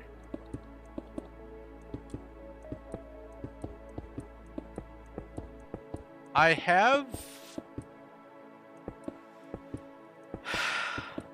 Okay, I have a number of large plots on this server that I have specific plans for doing things in them. But the issue is the time. How much time it's going to take to do the things, when I'll be able to start them. And I have come to the realization that the more things I start, the less things I finish, or the fewer things I finish, in a timely fashion anyway. So I'm going to be off and on working on, obviously, Undercity. This is my main project. But before I start anything else or pick up on anything else that I've already started elsewhere on this server, I'm going to first finish the main body of the Menger Sponge. I feel that that is a good, achievable objective. And by having that thing finished, it will reinvigorate me for being able to work on other projects. Now, depending on what other projects I will be working on, I am going to maintain at least one large mindless self-indulgence project, and that's going to be the liminal space. This is also rectangular. The liminal space one is something that I don't really have to think too hard about, and I can treat it in much the same way that I've been treating the Menger Sponge build, which is to say, I can just get to work on it and talk about whatever comes to mind. Just use it as a general discussion kind of build. Whereas the things that are going to be more involved for building than, say, this. Right now this is kind of mindless. It's the same repeated pattern for large chunks of the wall. But when it starts to get to the interior and the smaller structures, I'm going to have to kind of focus on them, and I won't be able to have the brain space for just talking about whatever. So I want to be able to have at least some content where I can just talk about whatever. So that's going to be the liminal space build.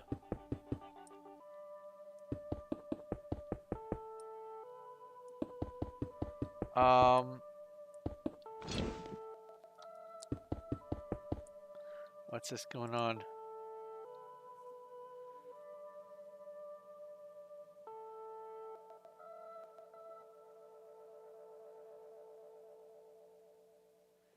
TM69 is rock polish. Gives good speed boost. I don't know what TM69 is rock polish means. Are you saying that there's actually something called TM69 that is a rock polish and you're saying it gives a speed boost because it's very slippery, or am I missing some vital piece of information here?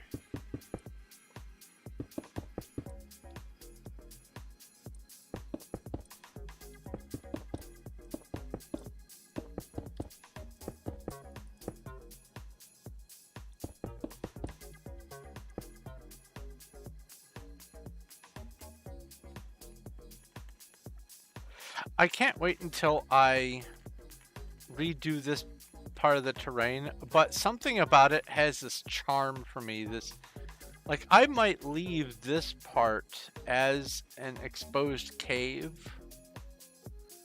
and then just build the hill down around it. But this part right here, it looks very charming.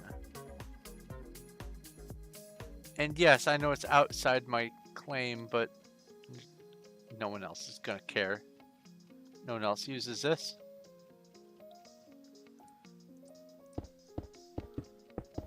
I'm 3/4 of the way across the map in some weird offset angle.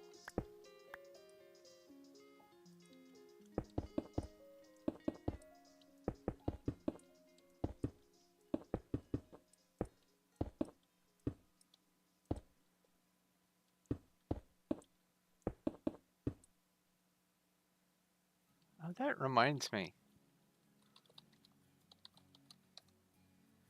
Oh,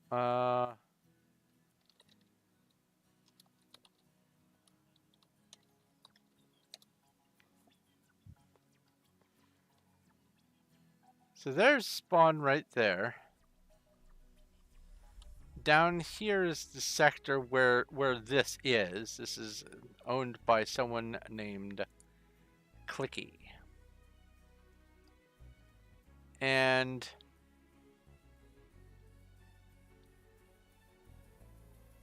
this down here is my build. So there it is in size on this map. From there to there, and there to there. Then if I come up here to spawn, this tiny little square here is all of spawn.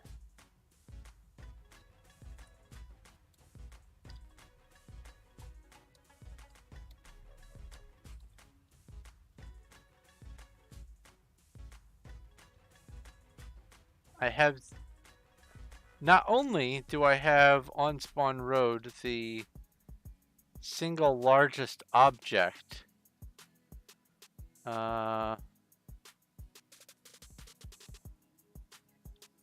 did they make this before? Okay, so they did spawn roads before I started the Menger Sponge. Yeah, because I think my Menger Sponge is roundabouts here. That seems right, because this is, yeah, this is Gold Road. There's a dragon area, and that's in front. So I'm out this way, and this is about 800 blocks back, and there's the Mona Lisa. So yeah, this is where the Menger Sponge is. So that would be roundabouts here, and that's still vastly smaller than this area here. And this was a TPR. I arrived, I think, over here, and I just flew around trying to find an area that looked suitable enough for me to do what I wanted to with the Undercity. I already had a measurement in mind. And I went around and did some diagonal counting with some cobblestone and found this spot to be the most suitable out of all this because there were claims. I tried to be as far away as possible from any other claims, and since then a couple people have claimed nearby-ish, but I am ostensibly alone here. But this is how far away I am from the center of the map. I am totally out of the way. No one's going to stumble upon this. Anyway, let's get back to work.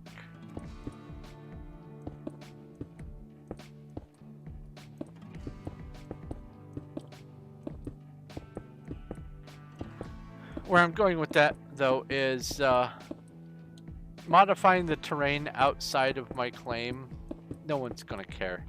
Not only is this a low population server, but also if someone is so very close to me that me modifying this terrain is going to put a sabot in their gears, then perhaps they are too close to me. It's quite obvious that I have a large build going here.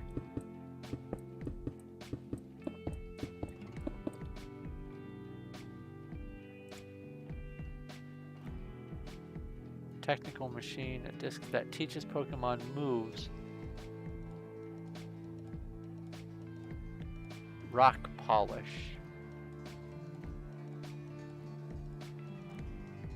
Speed boost. Okay, I see.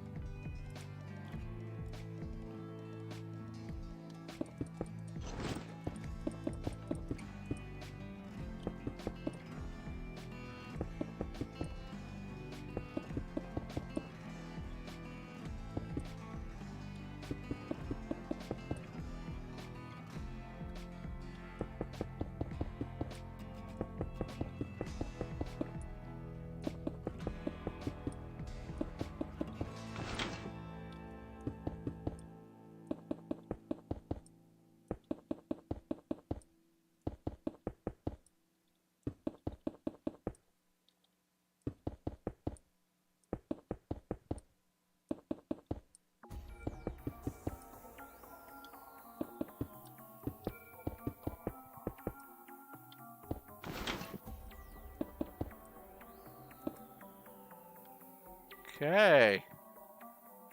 This is the last one. Look at that.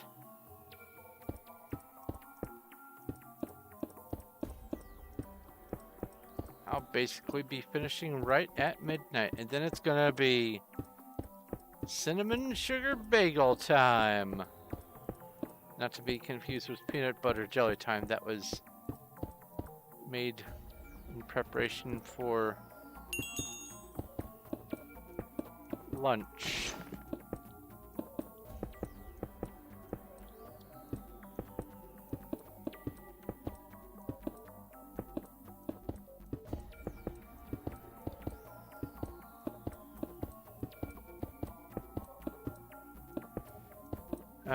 Let's see here. What else?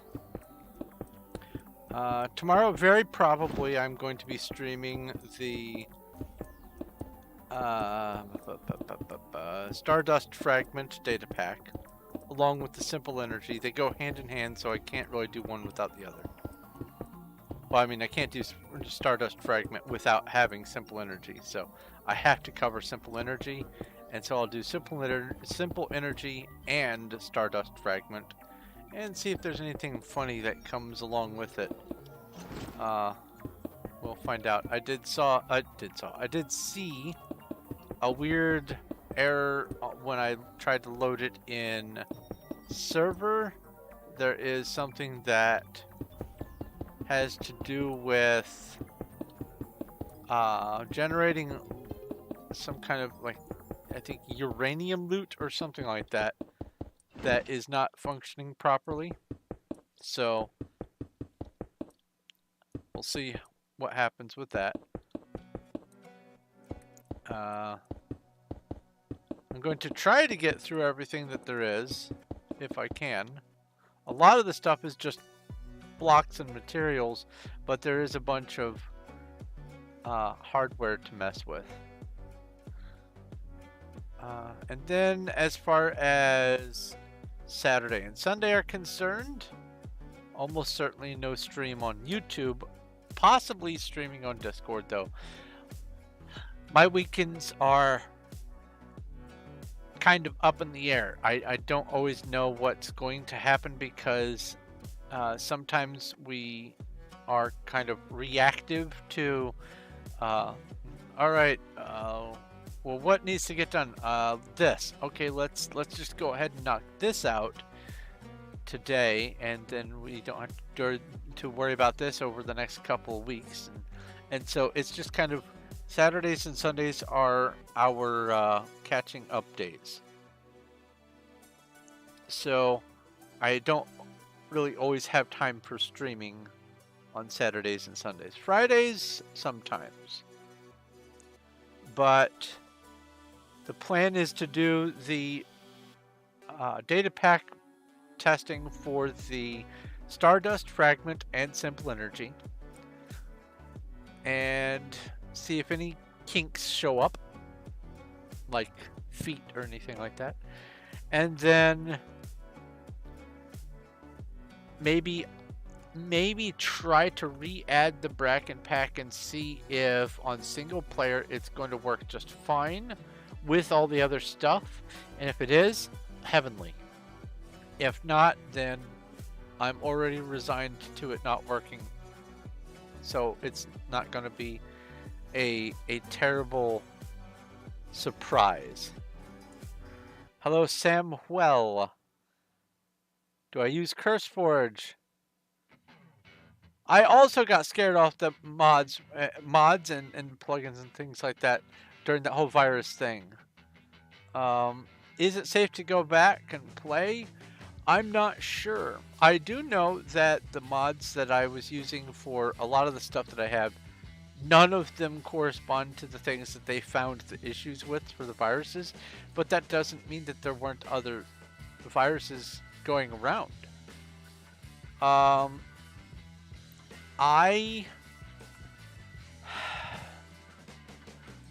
The only reason why I didn't restart my Sky Factory 4 stream series was because of that whole virus thing and me being apprehensive about trying to migrate stuff over. So do I use CurseForge? Not right now, not anymore. Is it safe?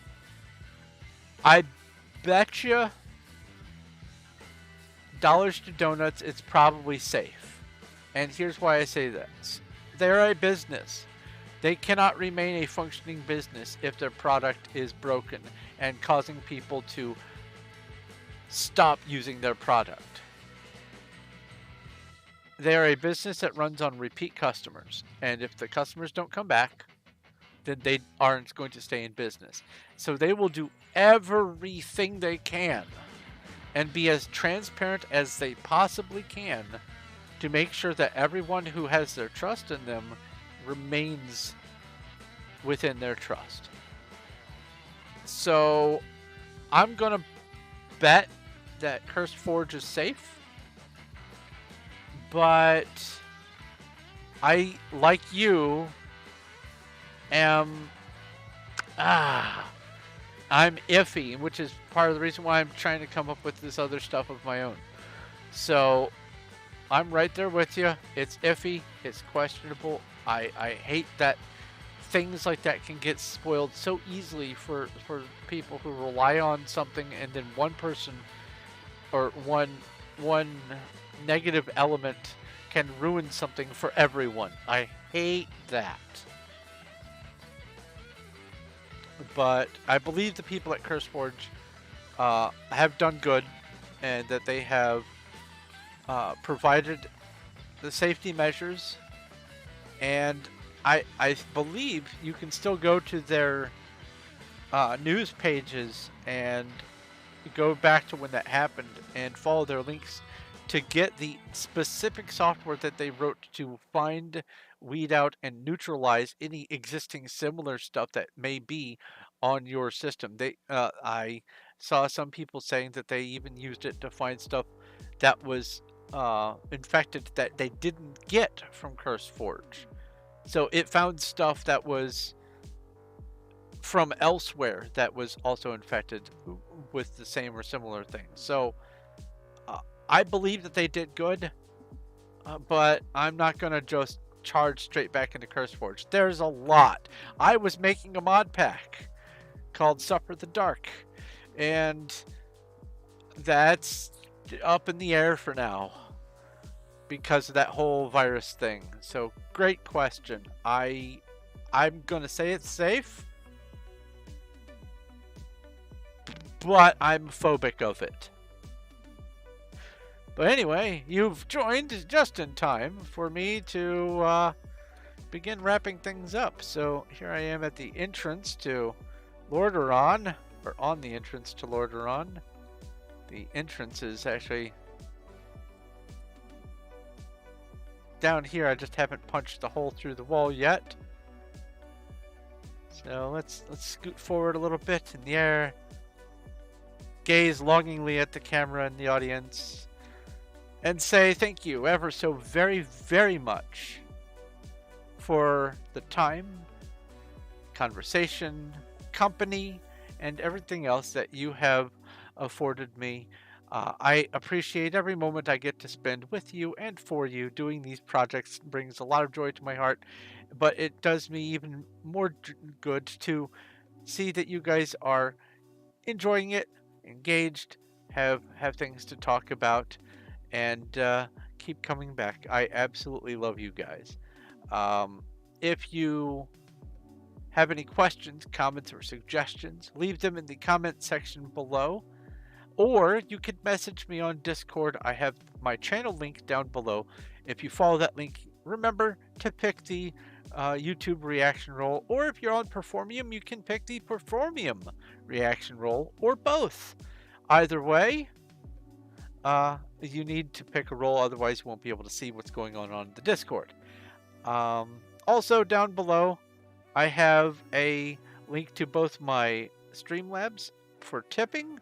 If you want to tip, you get a little fanfare, some sort of, let's see here, test widgets, donation. Something like this will show up. Ooh, $17, that would be lovely. But that's through Streamlabs. I also have a link for my Patreon if you want to do something more ongoing, like $1 a month. You say, oh, this guy deserves to be able to buy a cup of tea once a month. Here's $1. That would be lovely too. But really where that money goes is being able to get replacement monitors like the one that I have to replace now. So without the help from you guys, I wouldn't be able to do that. And so thank you for that as well. A very, very warm, heartfelt thank you for any and all support that you guys can give. But even if you can't support through money, you can click like. That helps a tremendous amount. And you can subscribe and ring the bell. That helps too. I'm trying to get past the 2,000 subscriber mark. So if you haven't subscribed, that'd be lovely if you did. And also, share my channel with someone. Hey, I found this guy who's doing these gigantic, ridiculously stupid mega projects on YouTube. Here's his channel. That would be lovely. I'm terrible at social networking, so anything else that you guys can do on my behalf was well appreciated. But that's gonna be it for me for tonight. This the leftovers of Thursday night, Friday morning, this middle of November stream. So I'm going to say adieu. This has been the Wild SMP on Performium, which you can visit at mc.performium.net. And I have a lot of projects going on just this server alone, but this isn't the only thing I'm doing. Tons of stuff on my channel to look at, so definitely look forward to seeing you later. But I'm going to go and let you go. Thank you once again ever so very much for watching. This is Thorn of Night, and I will talk to you later.